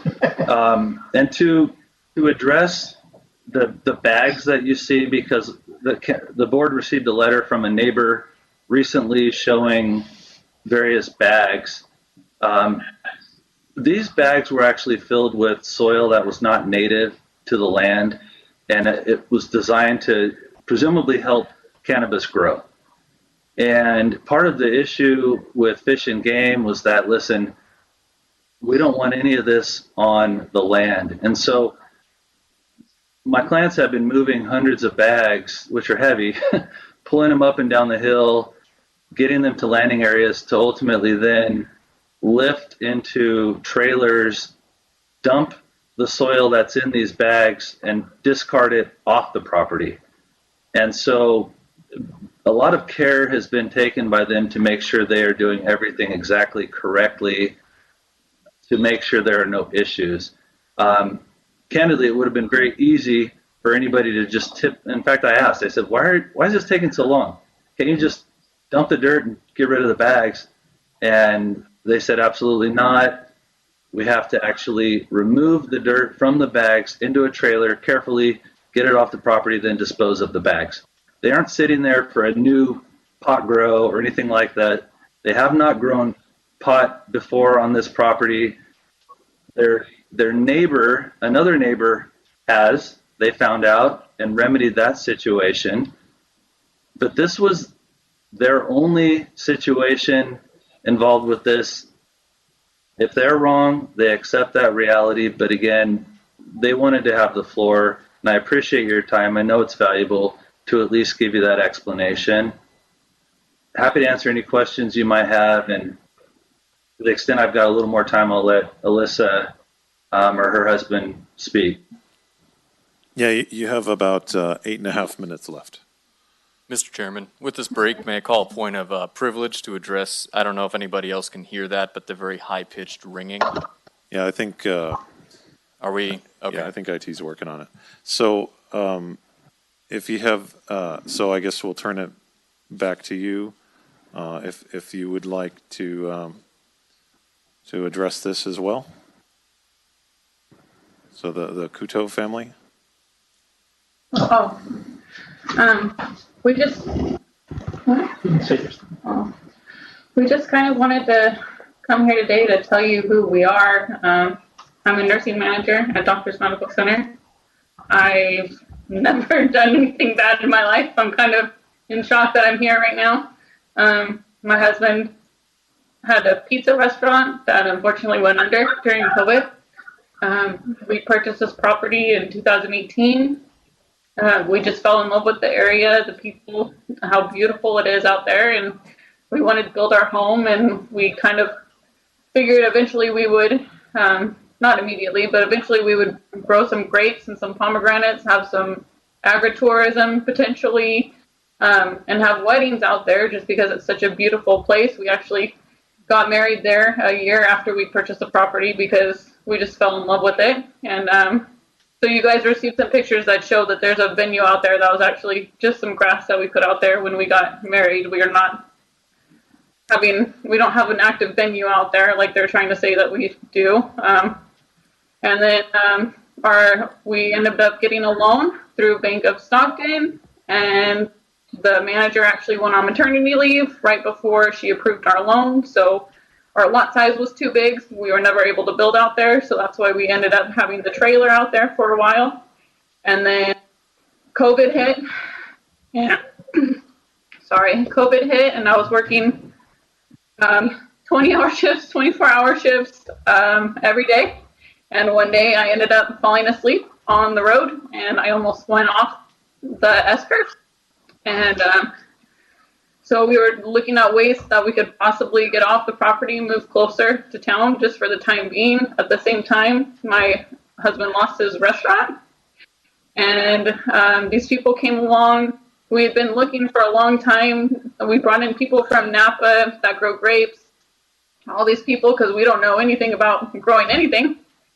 And we just wanted some people to help us figure out what can grow out there. Hazel and Everett, who's another managing partner of Veritas Prime, said that they could help us see what grows. They could plant some grapes, some pomegranates. We thought that sounded great. And then towards the end, they're like, oh, can we grow some cannabis out there if it's legal? And we don't know anything about that. So we contacted the county, we hired an attorney, we asked them if it's legal to grow cannabis. They said if it's for medicinal purposes. We were under the impression that they were growing for medicinal purposes. We have no experience with this. Obviously, it looks like they grew far too many, which we were unaware of. During this time, as we leased out the property, I got COVID from working at the hospital and was actually hospitalized. My husband got it from me. And we were in quarantine for about 8 weeks. And then as soon as, like, the day I recovered was when we got the call that something had happened at the property. We didn't even know that any of these crazy things had occurred. And then since then, we've just been trying to clean the property. Winter time, as you guys know, it gets really wet out there. You can't drive vehicles down there. At the same time, we were bringing my husband's father home on hospice and taking care of him. And then my 37-year-old brother died from COVID. Sorry. So we just kind of had our hands full. But we've been working tirelessly trying to get rid of these people's mess. We clean out all of those bags, all of the trash. The property looks perfect. We finally got the last bags out on Mother's Day. Even 8 months pregnant, I'm down there on Mother's Day dragging these bags out because we just wanted to get it all cleaned up finally. And it's finally done as of Sunday. We just don't know what else we could have possibly done. We've tried really hard to do everything that we can. The reason that the lease says that we get a profit of the crops, it specifically says crops because we thought that they were going to grow pomegranates and grapes. We just thought that they were going to grow a little bit of cannabis for personal use. We didn't think that they were going to do all of that. That wasn't, and it says in the lease multiple times that they're not allowed to do anything illegal. Unfortunately, they didn't have the proper supervision because we were home with COVID. Am I missing anything? But just generally, we've just been trying to do the right thing, and I'm just not sure why. Not sure what else we could do, but we're trying. So just to quickly conclude, I think that we appreciate what you do. We wish that this didn't happen. We think that there could have been other ways to avoid it. We think that we have some arguments to at least eliminate some of this through SB 49 Marcusa. And I think that it does apply not only to criminal proceedings, but also to administrative matters. But this is just a time that, again, whatever the board decides, my clients are prepared for and comfortable with. And ultimately, as mentioned, we will be asking for a reduction, an elimination. We've watched the number, the one pile at a time presentation earlier. We were all sitting here saying, we'll go help them for several months if that's what it takes, because we're not like you read about in the news. My clients didn't buy this to grow weed. They're not a house that got raided and you can't find anybody. This is actually their home, and they will be here for the rest of their lives. So thank you, and we'll submit. Oh, my apologies, Mr. Zuniga had a comment. I just wanted to add that my wife touched on us wanting to do a wedding venue out there. Before we bought the property, we did go to the county and we met with Duke York. We met with other people at the county, and they told us that they were excited for us to do a wedding venue. And they actually gave us ideas on what else we can do out there, which was outdoor concerts and stuff like that. So special use permits. Under special use permits. So that's something that that is our main goal besides our home there. And whatever proceeds we made from that, we were gonna actually donate some to the county to just improve it, because we love it out there. We love it there. So. All right. That's what I have to say. Okay. Thank you very much, and thank you for sharing that information, and very sorry for the tragedies you've experienced this past year. We're gonna, I want to open it up to allow the board members to ask you questions. We're having a bit of a technical issue here in the boardroom, so I'm looking to Gabe. Can we break for maybe 10 minutes? Okay. So we're going to go ahead and break for 10 minutes, and then we'll come back, and then the board members, if they have any questions for you, we'll address that at that time. Is that all right with you? Okay. That works for you? Okay. All right. So we'll go ahead and take a 10-minute break. We'll reconvene at 2:31.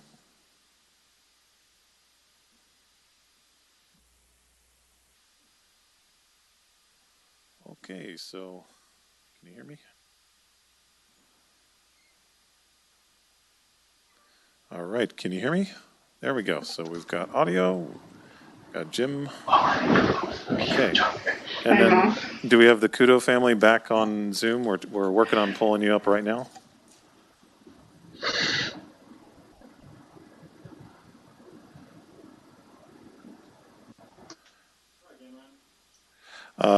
Okay, so we'll go ahead and open the board meeting back up. And where we left off, the Kudo family and our attorney had just given their presentation after staff, and I was going to allow the board some opportunity to ask you questions if they had any. Alyssa and Hugo, do we have you back? Yes. We're here. Okay. Yes, we are. I can hear you, but we're working on pulling you up on our screen so we can see you as well. Okay. Okay, there you are. Great. Okay, so I guess I will start with over here. It's Supervisor Haft. Do you have any questions for the appellant?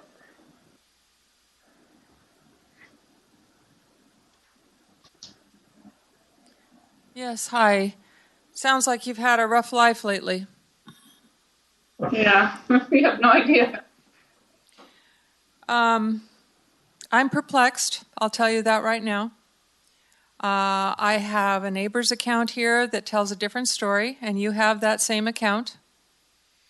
So I'll make this very brief.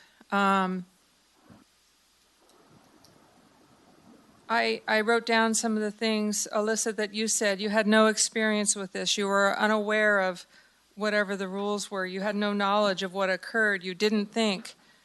And I'm going to take a hard line. I'm sorry. I'm especially sorry because of all the problems that you've had with your family and so forth. But there's no excuse for ignorance of the law. And so that's kind of where I stand.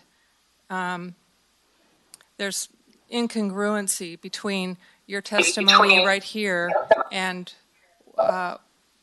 just a lot of things. So I won't go into it any further. Those are my comments, and I don't really have any questions unless you want to answer to any of what I've just said.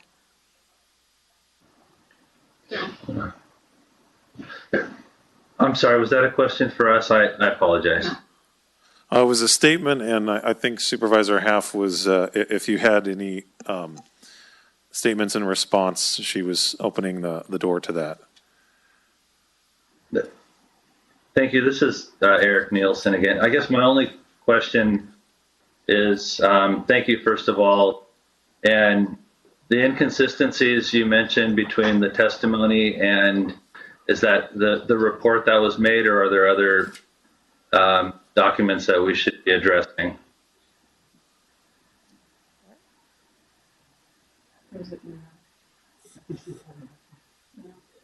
This is Sarah Carrillo, County Counsel. I just wanted to clarify. You need to activate your it's microphone. There we go.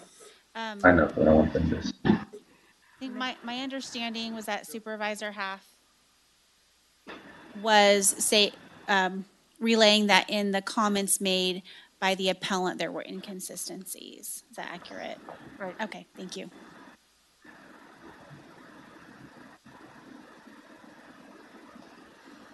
Okay, so Supervisor Kirk. Okay, just a couple questions, maybe some comments. You guys, looking at the report here, your trailer was on the property during this time. Did you guys live in that trailer, or is that just parked there? For a time when we were thinking that the loan was still going to go through to build our home, we had lived there. But at the time, it's been completely. Okay. And then, oh, go ahead. Clear. Pardon, Council. To be clear, the question is, at any time when any of No, it's in Turlock when we have pretty leased out. Okay, and then when you were speaking, you said that when you called into county staff, and you said that somebody at the county said that you could do a medical grow. Is that correct? Am I hearing you correct? That's what you said? Yes, I'm the one that called the county. I called the county and I asked them what were the regulations with the cannabis. And the lady that answered transferred me to another lady. I forget her name. This a lot has gone on and I can't remember her name. But she said that for commercial use, Tuolumne County opt for their 2-year, I forgot what it's called, but something 2-year where it's a steady or something like that. But for medical, it was. But we didn't go into any other detail about how much or anything like that because it was just a blunt question because the people that leased it out were going to take care of the licensing and everything, which is what they provided to us, Okay. which we thought it was from the county. Sir, can I ask Quincy a question real quick about, Quincy, do we allow medical grows for medicinal use? The Supervisor Kirk, the ordinance code does allow, if you have a permit, to grow for personal use, personal medical or personal recreational use. It does not, the maximum amount is 12 plants, and that requires a permit. There is no commercial cannabis that's. And the 99 from that medical recommendation, it's a medical recommendation, but it doesn't trump county ordinance. No. Okay. All right. And then obviously, I mean, just a few things, page 13, which still violates our ordinance of 99 plants times 4, but yet there were 701. And then on page 9, it doesn't say anything about fruit trees or pomegranates. It says specifically that a lease was signed to grow cannabis. So I'll wait. I mean, I can make a few statements. I'd like to hear what the rest of the board has to say, but again, I'm kind of siding with what Supervisor Half is saying. Is there's just too many? I mean, as a property owner, I don't buy the story that we just flippantly hand an operation off to somebody based on a phone call with somebody at the county that we don't know their name, we don't have any records, we don't have any emails, we have no documentation. I think you guys were in a pinch and you're looking for a quick buck, and it just doesn't make sense to go down this road with so little investigation and information to make these types of decisions. So on page 4, section 20, I mean, the gist of what we're trying to do is real simple, is that we're trying to find out if there's violations.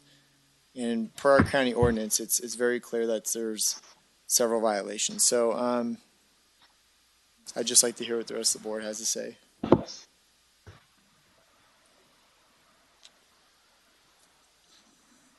Hello. Yeah, I too feel for the predicament, what you've gone through. It's been a very tough year for everyone, but I think it appears that you guys have been hit especially hard in some of those ways with COVID. I had a couple of questions. I guess I was unclear as to your the efforts in recontacting Veritas Prime, is it? Yeah. Were we doing that from both sides? Was maybe. So Supervisor Goldenberg, as soon as Code Compliance learned of this lease arrangement from the Kutos, this is one of the reasons the initial appeal hearing was continued. We confirmed that Veritas Prime was a registered, company. We found their agent for service of process, various other officers of that company, and sent them notice. So we made sure that they were aware of this case, and then as Quincy Haley explained, they did respond initially very briefly, but haven't engaged really since then. Okay.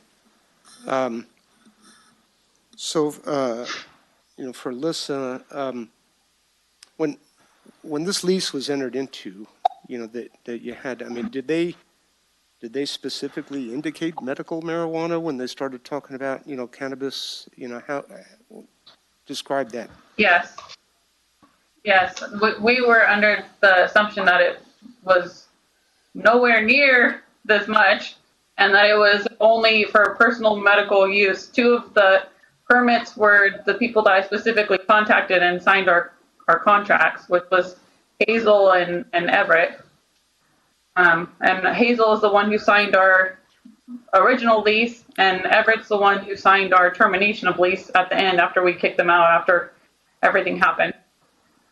So we thought we were completely above board. We weren't secretive when we called the county. We were just asking very specific questions. We weren't trying to hide anything from the get-go.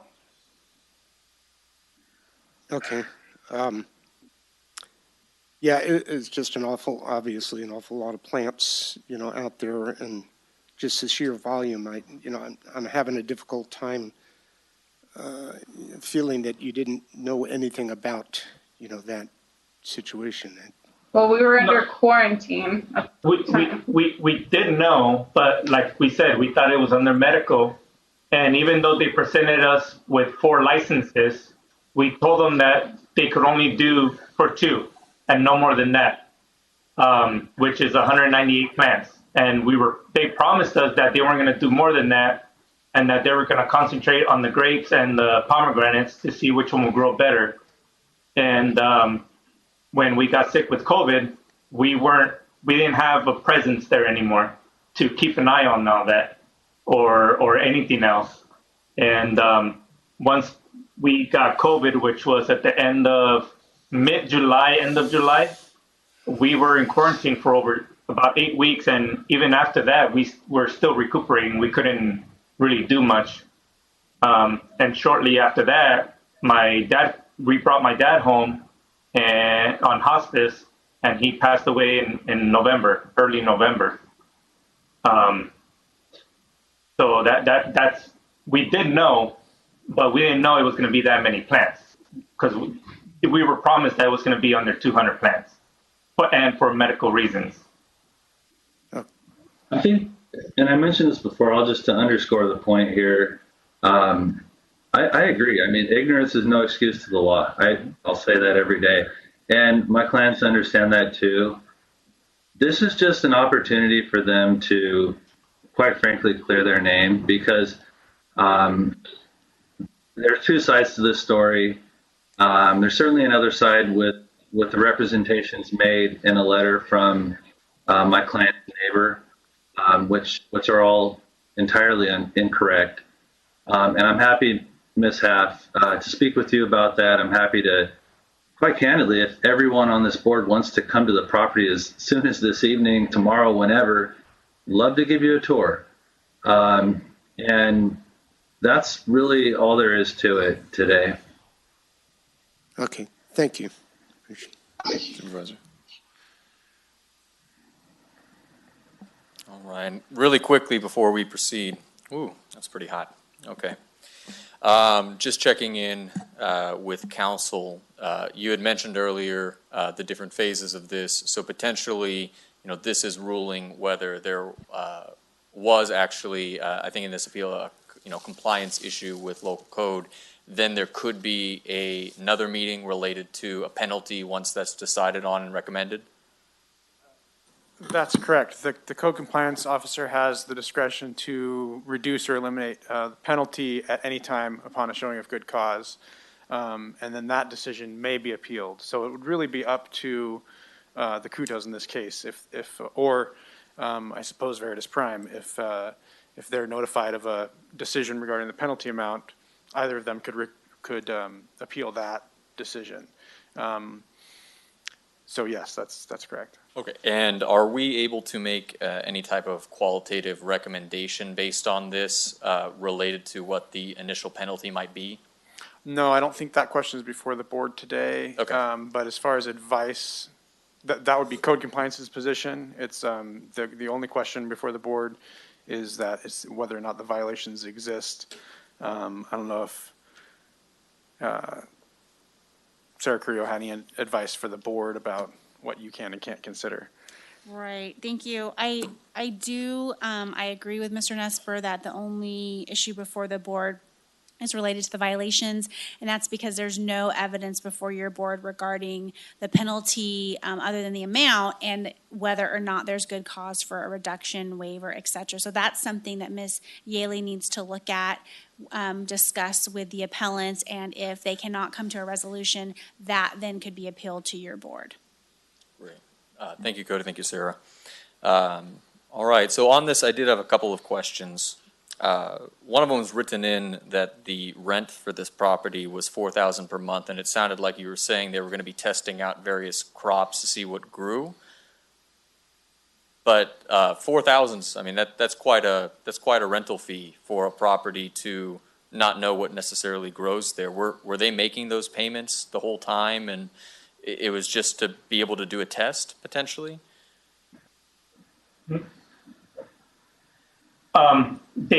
We only received 2 payments from that, and it was $4,000 because we told them the only way we'll lease out the property is they cover cost of the property, and it was for the whole property. It wasn't just for a piece or anything. It was for the whole property.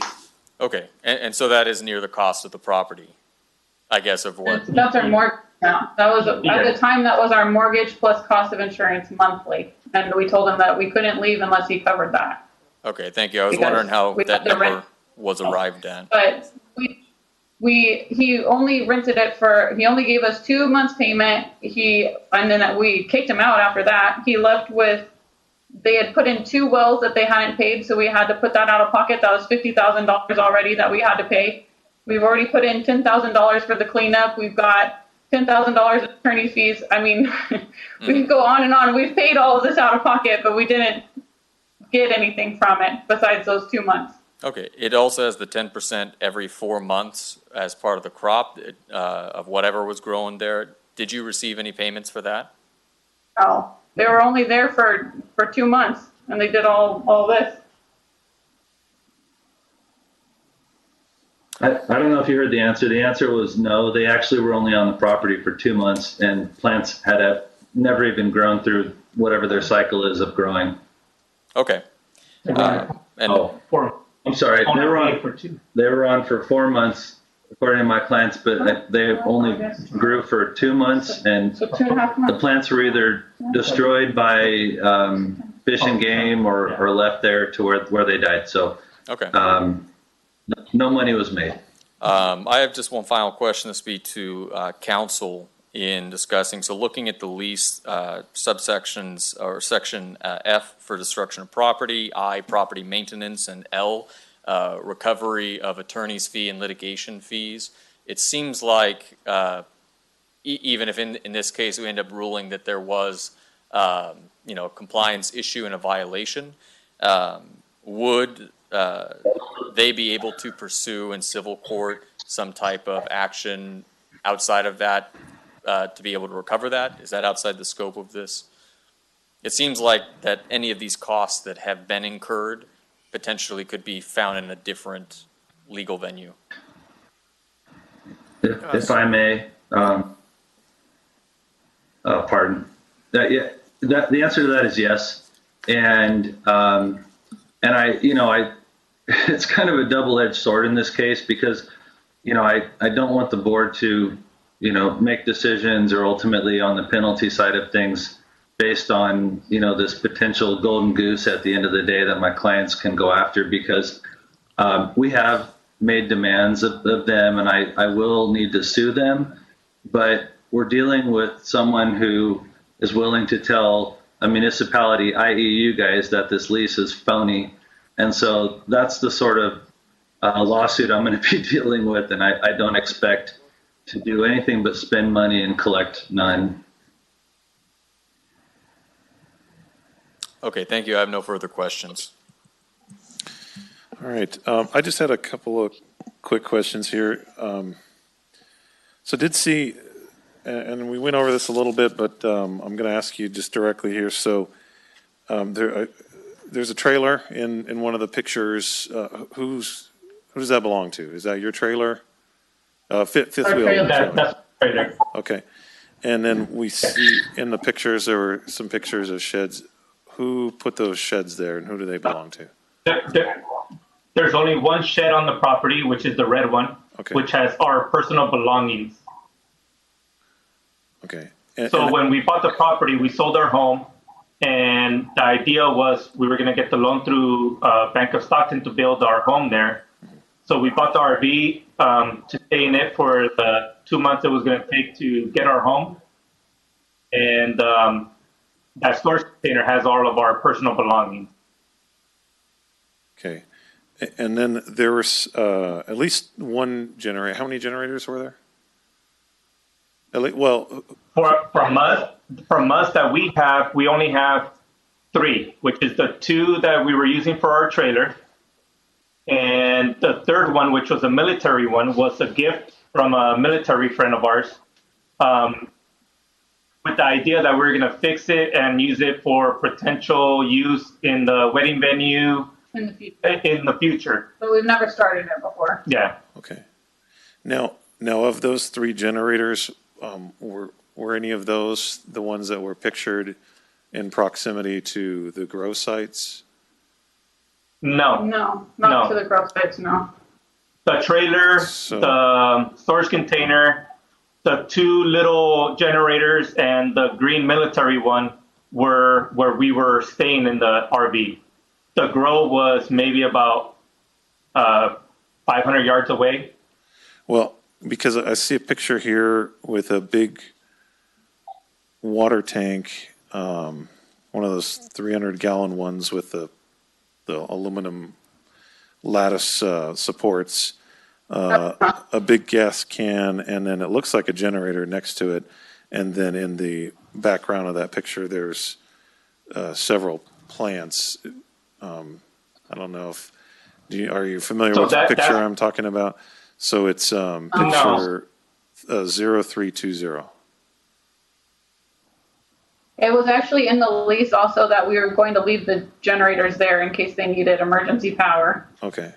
So those were there, but those white totes with the aluminum lattice, we used those for water storage in the past, but they kind of took them over, I guess. So we have 2 that we used for ourselves when we were there for water for the trailer.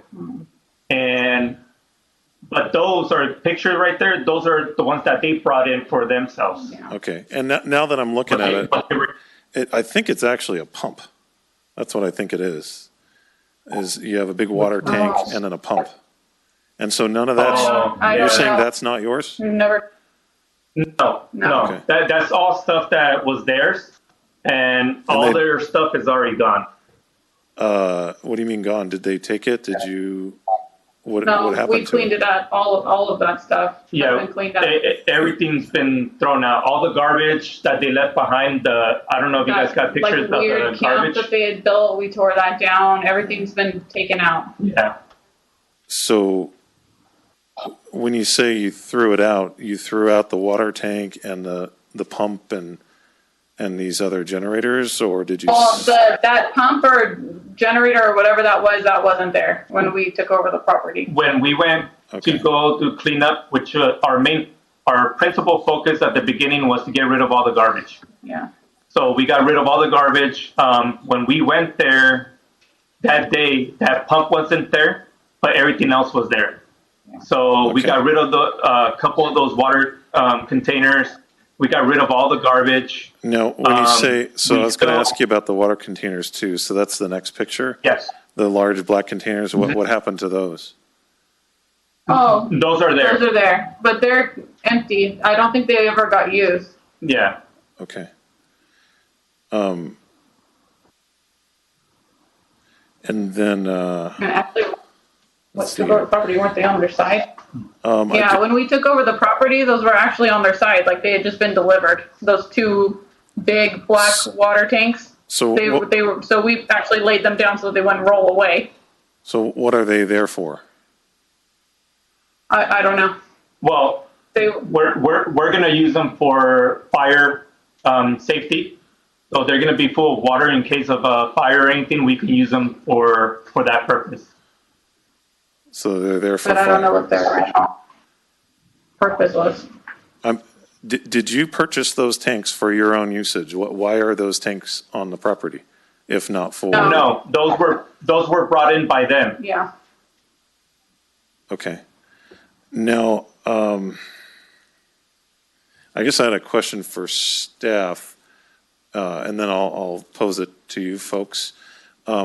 Did you observe any attempt to conceal any of this? Because it looks pretty wide open. It doesn't look like some of the others that we've seen where there's the, the camouflage netting and all that kind of stuff. Did you observe any attempt to conceal the grow? Dan, you want to talk about the access to the site, like the easement that goes Yeah, through? conceal, prevent access, prevent discovery. Yep, you're good. Access to the site was through another parcel. You had to drive in approximately a quarter to a half mile to get into this area. The grow site itself was actually, is that better? Yep. Okay. The grow site itself was actually in a drainage that could not be observed from anywhere other than in the air.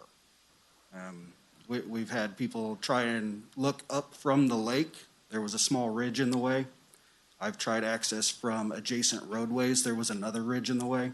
So this was in the bottom of a valley that you couldn't see in from anywhere else. So it's kind of making use of the geography. Absolutely. Okay. Supervisor Campbell, on page 23 of your staff report is a map of the property that shows how it's very central in the middle of the site. So it's not visible from a nearby roadway. Yeah. I mean, just being central doesn't necessarily mean they're trying to conceal it. It might be that that's just the most amount of sunlight they get or something like that. I was kind of more thinking along the lines of fences or, putting trees around the outside, something like that. Nothing like that? No. Okay. Okay. All right, I think that's all my questions. Any other? Okay, Supervisor Half. And I think we do have someone on the phone that would like to speak from the public, so just keeping that in mind.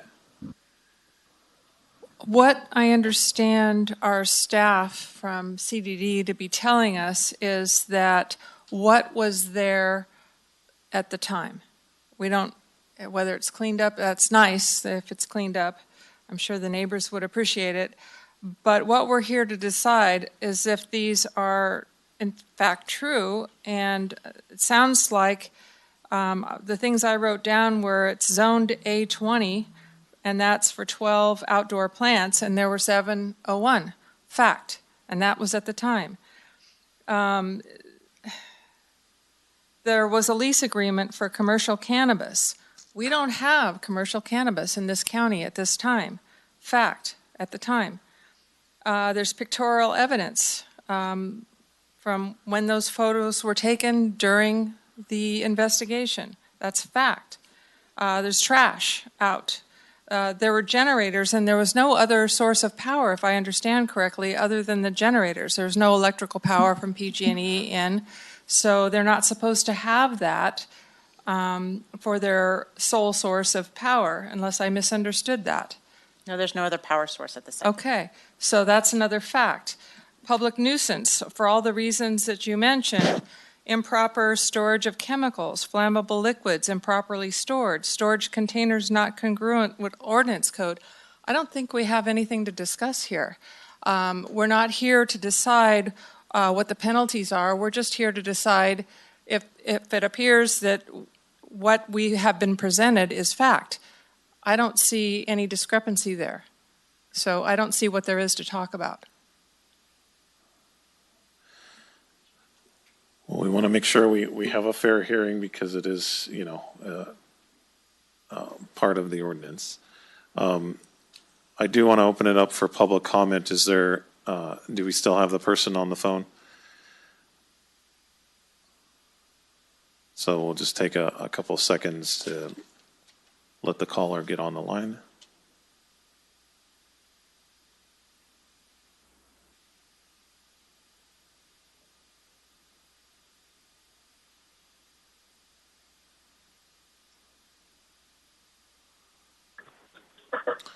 Okay, you're on with the board. You have 3 minutes. Hello there. My name is Darren Dowd. I'm a resident of Stanislaus County for the last 30 years and have had the privilege of being at the lake up there for over 30 years with my family. But the last couple months, I have made a great relationship with Hugo and his amazing wife. And I just wanted to stay on the lawn as a little bit longer than I anticipated here, for over an hour and 15 minutes or so. But I wanted you to know that the type of people that that they are. They've invited me to the property several times. Under the unfortunate circumstances, I've seen the property where it was at. What they've done to really clean and take the extra effort and to clean this mess up. I think it's extraordinary. I've done a lot of business in Tuolumne County over the last several years. I've trained hundreds of thousands of people across the world, and I can tell you that the leadership characteristics of Hugo and his wife, the commitment, specifically where they are in their life, and now she's 8 months pregnant, to see the backbreaking work that they've done, I just think it's extraordinary, and I just felt compelled to come on the line and just let you know that in all my experience, we've come across some great people, and I hope that you look at this situation carefully. Looks like there's, from listening to it, there's obviously consequences and things the board has to determine, but I just wanted to share my little testimony with you about who they are, my experience with them, what they've done for me, my family, and even the short time I've known them, even helping me in some recent events, which has been great. But I appreciate the board. I appreciate you listening to everything they've offered. You don't know me from Adam, but I can tell you that I believe in this process, and I believe in the hearts of people to make decisions to really evaluate great people and what they can do for the county up there, and just to evaluate that. So thank you very much for listening to me. I appreciate your time. And again, my name is Darren Dowd, live in Stanislaus County in Oakdale here. And I appreciate you. Thank you. Thank you very much, and thank you for your patience. Do we have anyone else on the phones waiting to speak? Anyone in the board chambers that would like to speak? Okay, we'll bring it back to the board. I think we've heard from the appellant and from staff. I think we can bring it back to the board, and the matter we're trying to determine here is if indeed the violations do exist and that they must be abated, whether or not they exist, and if they do, whether they need to be abated. And so the recommendation from staff is that the violations do exist on the property and direct code compliance officer to prepare a final abatement order for the chair's signature, ordering correction of all violations and serving to demand that the property owner, Alyssa J. Guto, and the tenant Veritas Prime for payment of all penalties. So that's a recommendation. If there's no other discussion from the board, I'll look for a motion.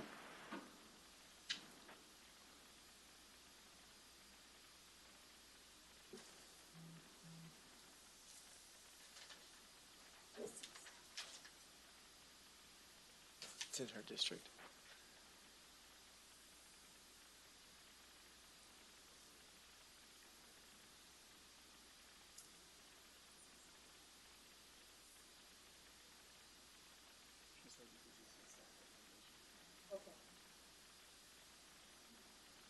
I think we should move on. I move that we move on staff recommendation. Okay. So a motion from Supervisor Half. Do I have a second? I will second. Okay, motion from Supervisor Half, second from Supervisor Kirk. I'll go ahead and call for the vote. All those in favor, please say aye. Aye. Those opposed? Okay, motion passes 5-0. All right, and thank you very much for being present and for sharing your perspective on it, and wishing you the best of luck and in the next phase. Thank you. Thank you to the board. Appreciate it. Thank you.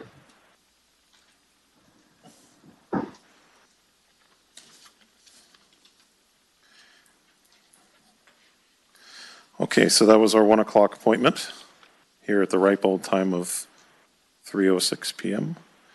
And we'll move on to item 13. Do we have Dan in the room? He is, right there in the corner.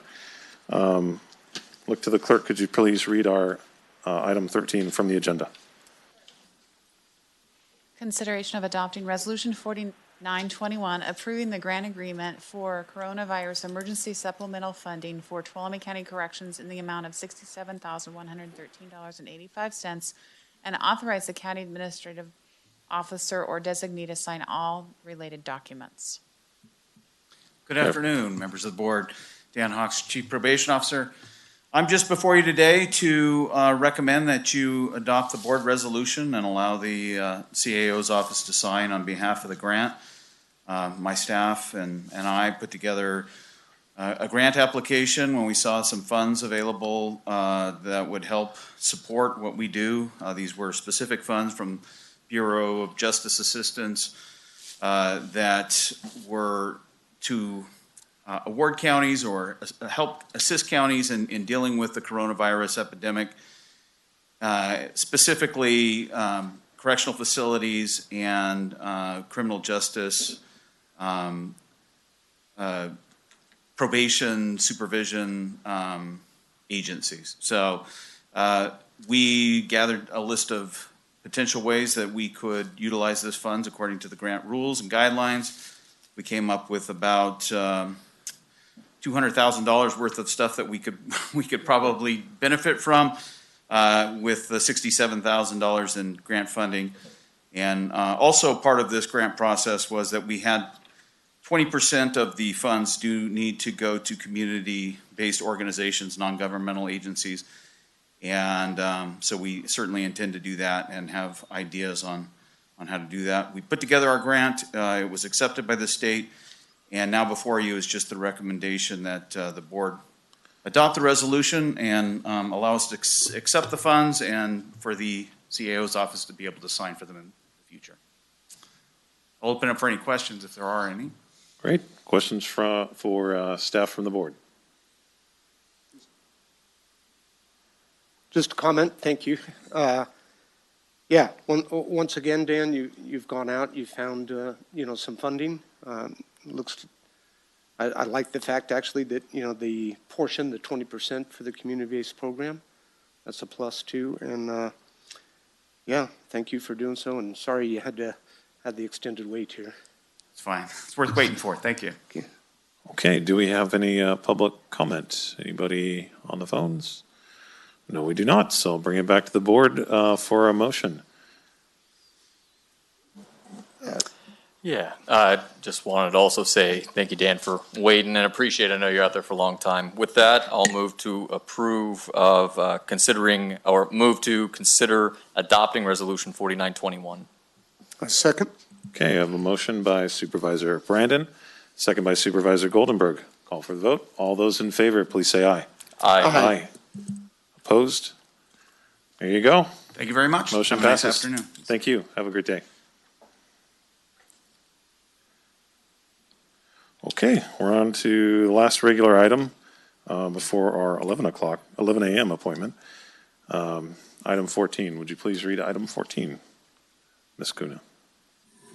Consideration of authorizing the board chair to sign a letter of comment regarding the City of Sonora City Council's intent to approve a development agreement amendment with the Bracht House LLC to sell adult use cannabis at 10 Calaveras Street, Sonora, which is located next door to the county's Behavioral Health Services Department and Family Visitation Center. Okay, so I guess I'll turn it over to Supervisor Kirk. Sure. Since you got your name on this one here. Right. We've had a long day, so I will try and just get to the meat of this item so we can move on. So, as you all know, City of Sonora, they allow cannabis to be sold within the city limits. However, they have an ordinance that states, and it comes from let me make sure I quote this right. It comes from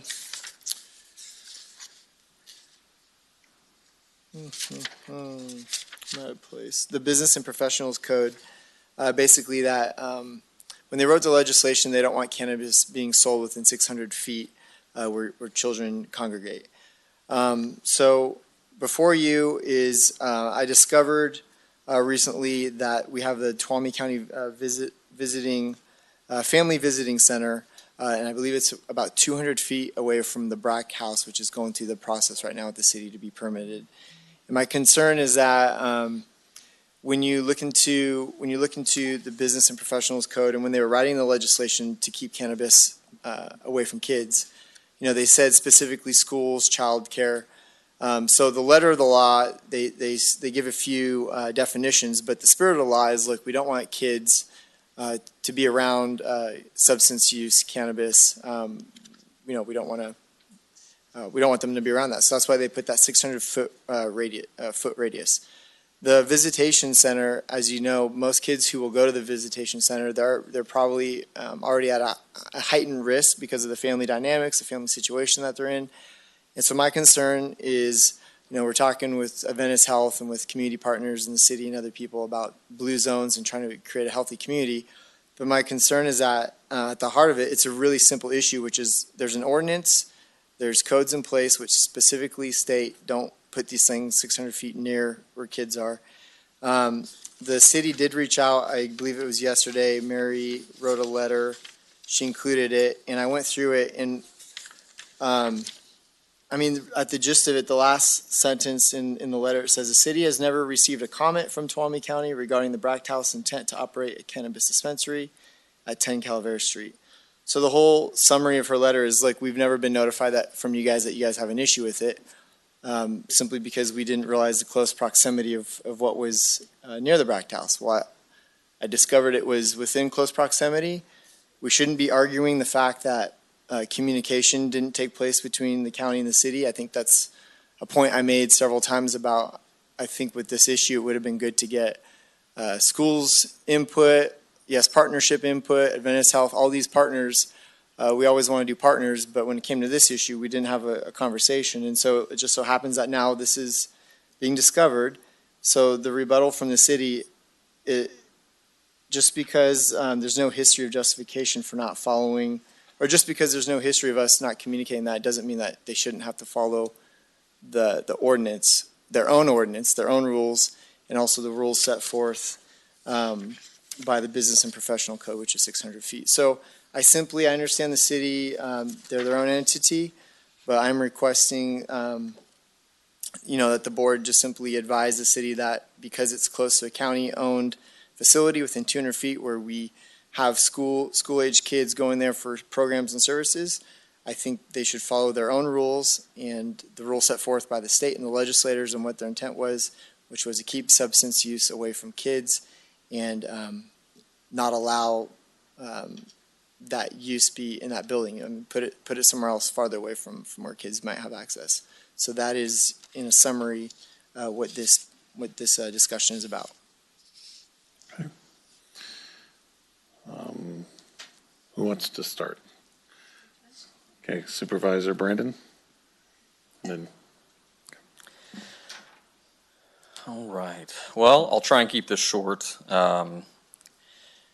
Looking at this, the city gave ample notice to the county and to the public following all of their processes to everybody within 300 feet, every property owner sent out and reached out to the county according to city administrator 4 different times. And I think it's important to also ask, is this legal? And that's a question I'd like to actually ask council, because there's a very specific definition that I think this letter is hinting that it falls under, and the city disagrees. So question to council, are they legally able to build the site, and is it covered under the 600-foot sensitive site prohibition? The Family Visitation Center is not listed in the daycare center definition in the Health and Safety Code, but as Supervisor Kirk said, there is language in the legislative history about the purpose behind the regulation, which is to prevent access to children, where children congregate. Mm-hmm. And in reading in this, it normally classifies it seems, as a school, daycare, or youth center, and it doesn't cover that. I think there's been ample communication on this, and to me, this is another meddling and misguided attempt by the county to interfere in what is a partner government in Tuolumne County on a 5-0 vote, doing what they think is best inside of their city limits, following the law and their procedures. And while we're trying to build up this, I think relationship with them, we've had several meetings where they have had internal county business where many, many residents were brought by members of this board from outside that district and from outside the city limits to go and criticize them. We've made comments at that meeting, for example, saying that they were, I believe the quote was, bought and paid for. That is not relationship building. I opposed even putting this onto the agenda because I think this is another brick in that us trying to tell them what to do, and that is not relationship building with the city. I am 100% opposed to this. I think it's a continuation of what has been a very misguided attempt at regulating and controlling cannabis. While we have a large, there is a large tax measure on the ballot and trying to find revenue solutions and trying to have a pro-business environment and trying to support individual liberties, it just doesn't make sense for a lot of reasons. But I think the biggest thing is respecting their right to self-governance and make their own decisions. Supervisor Heff.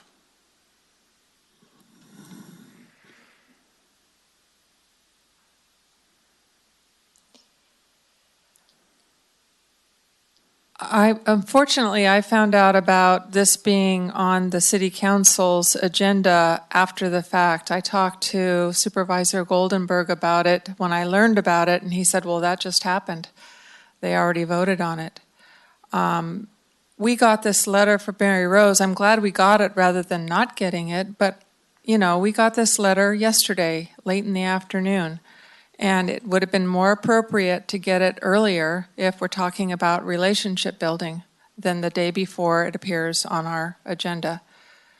And in the letter, I know Mary Rose talks about, in 2019 they did this and they told us that. And, well, 3 of us were not on that board then in 2019. And just recently they changed their rules to also include recreational pot.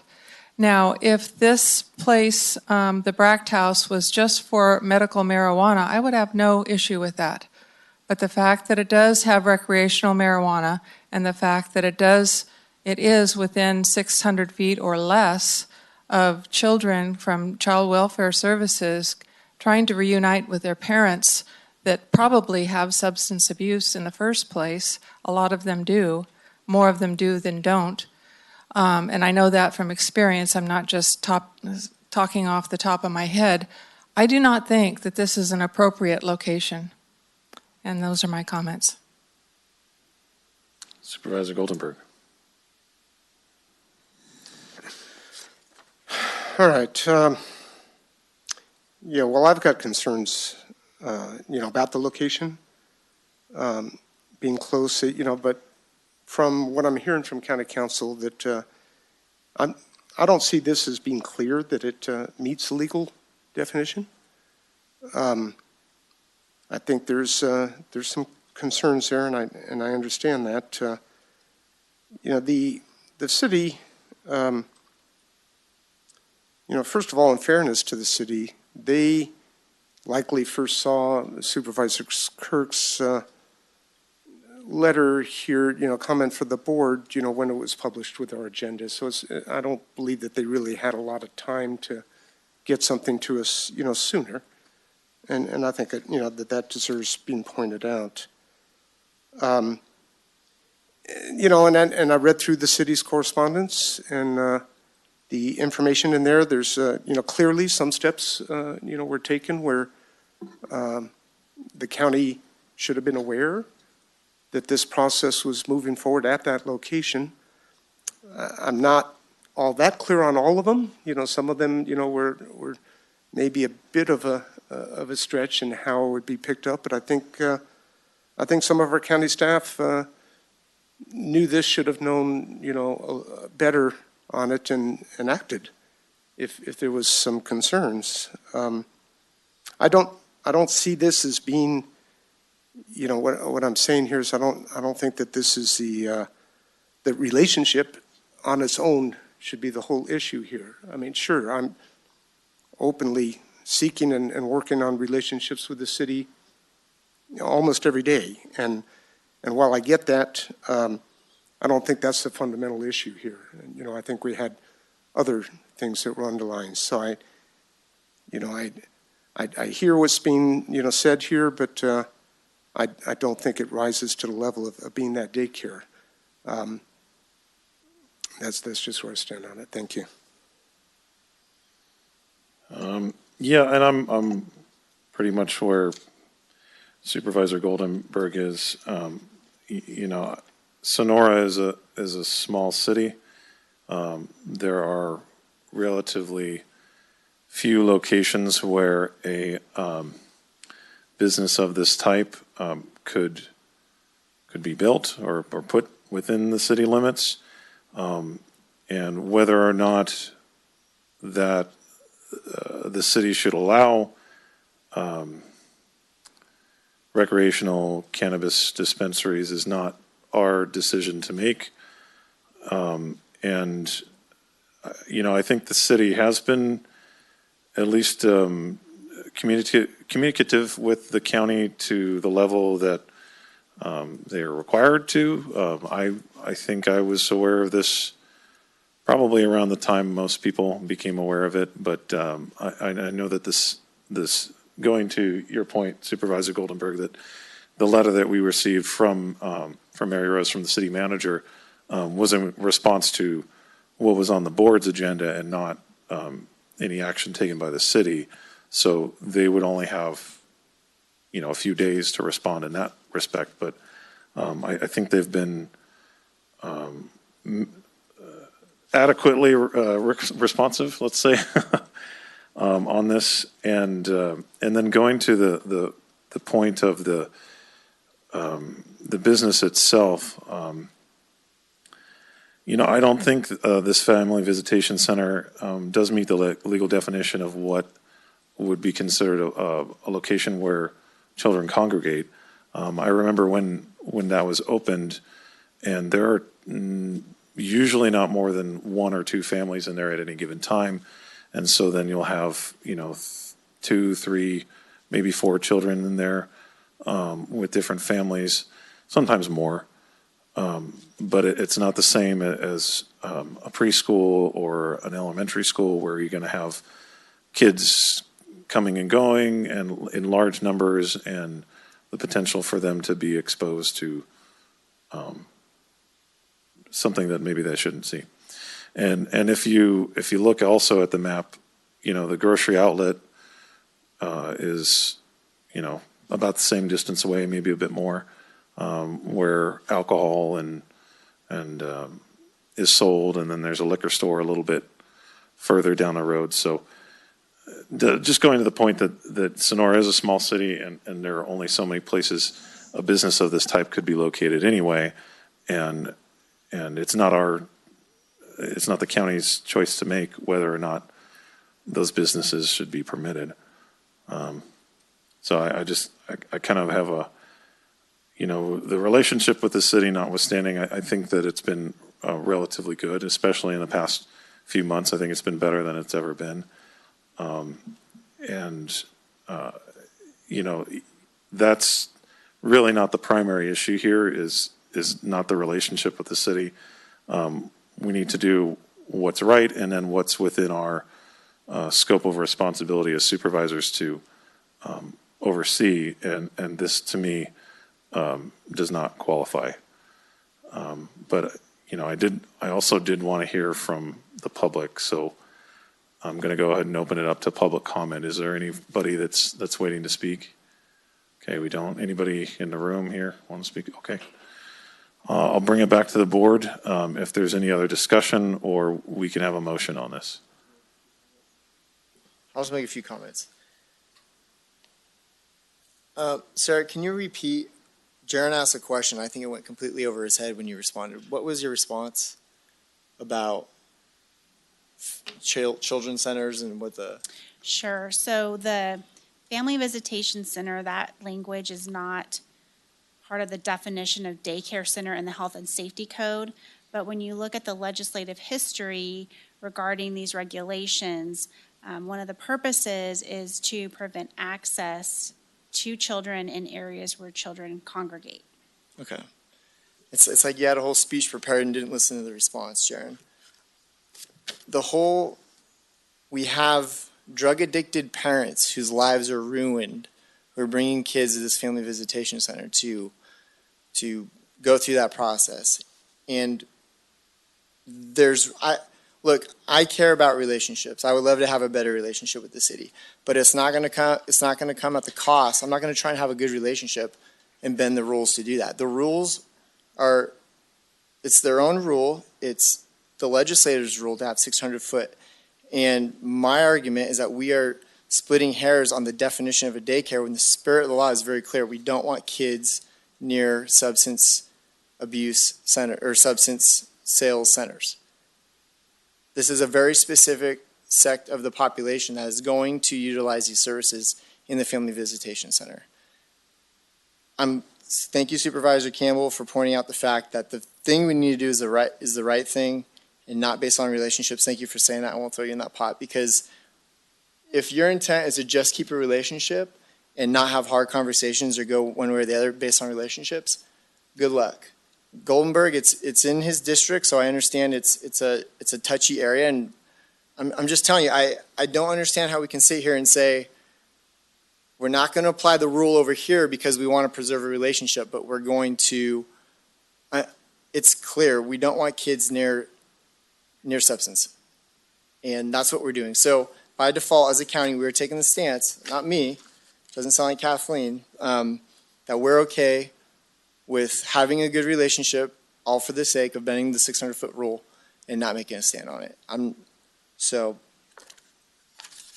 anybody from the city, we can go out to coffee and have a great conversation about any other topic, but I'm going to keep fighting for the kids and for the law, which is 600 feet away from children, which we are, as a board, not going to suggest the city follow. So I'm done with that. Go ahead and make your motions. Chairman Campbell, I'd like to respond to that. By all means. I just want to say the law is written, and it's not simply open to whatever we would like it to be or whatever we think it is. And that's why I started my comments asking legal counsel, who clearly stated that this is not accurate to that language. I'm not even going to dignify it's going over my head. I think vetting it with legal counsel, the city's legal counsel, they've decided that this is fine according to the definition of that. And you may want something different, and that's fine. And we know that we disagree on They this. have not decided because in the Excuse me, rebuttal. Supervisor Okay, Kirk, I respect you when you're Please speaking. let Supervisor Brennan finish. It's not about just the relationship with the city, but that is something to consider. I think this letter is going to be futile. They're moving along. It's very clear that this is something they'd like to do.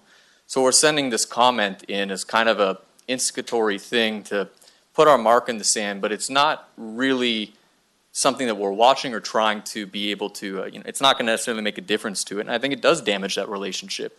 You went to the city council and you said that they were bought and paid for. I mean, we have had better relationships with the city council, barring one big exception is the big blow-ups coming in there. And they've been coming from you on this particular issue. I'd like to see it be a more positive relationship. I don't think it meets the law. I think council has backed that up.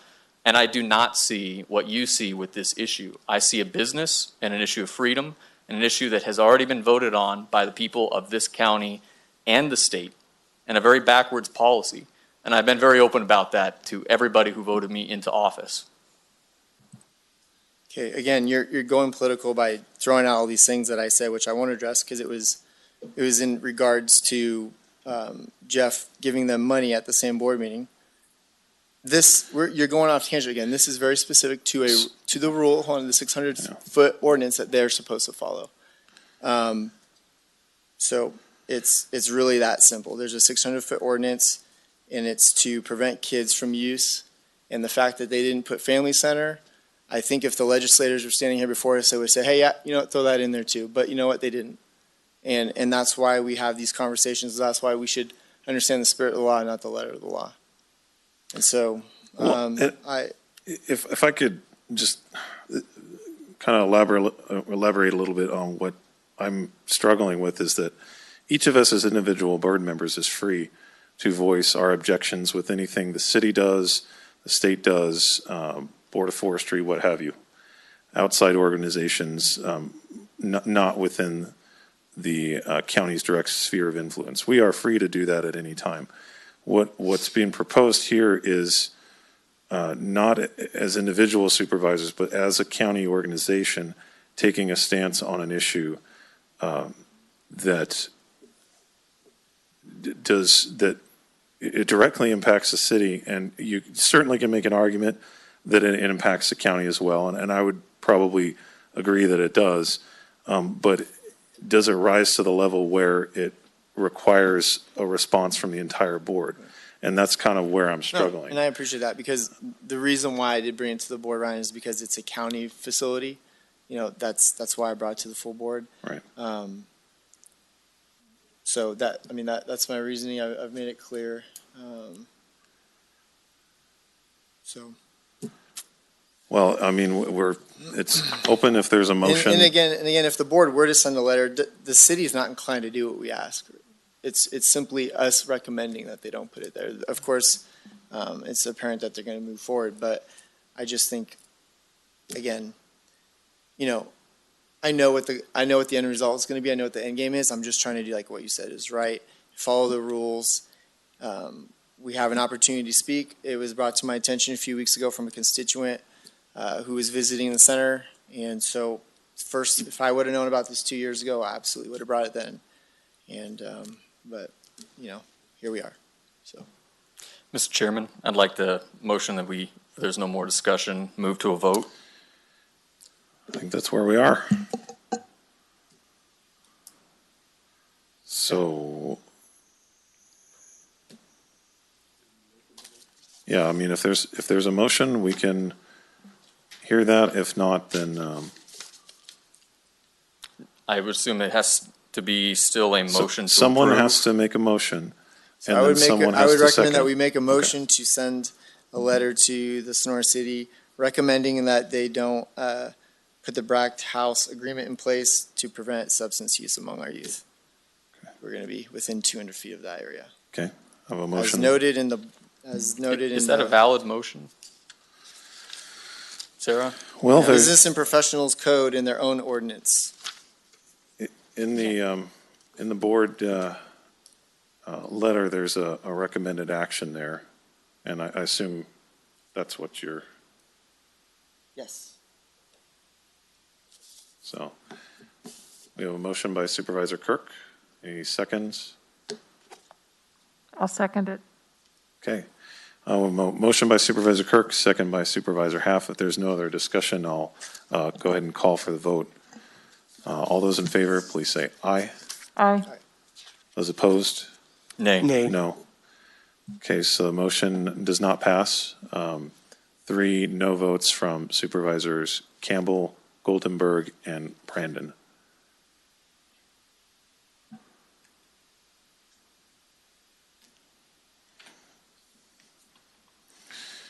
All right, thank you. So that was the last regular item on the agenda. I'm right, aren't I? Yes. And so the only thing we have left is a closed session item, which is an employee performance evaluation. I'll look to the clerk to read that. It's our 11 a.m. Appointment. It's Closed session, public employee performance evaluation. Authority Government Code, Section 54957B1, Title Innovation and Business Assistance Director. Okay, do we anticipate any reports out? Okay. Any public comment on our last appointment for the day? Okay.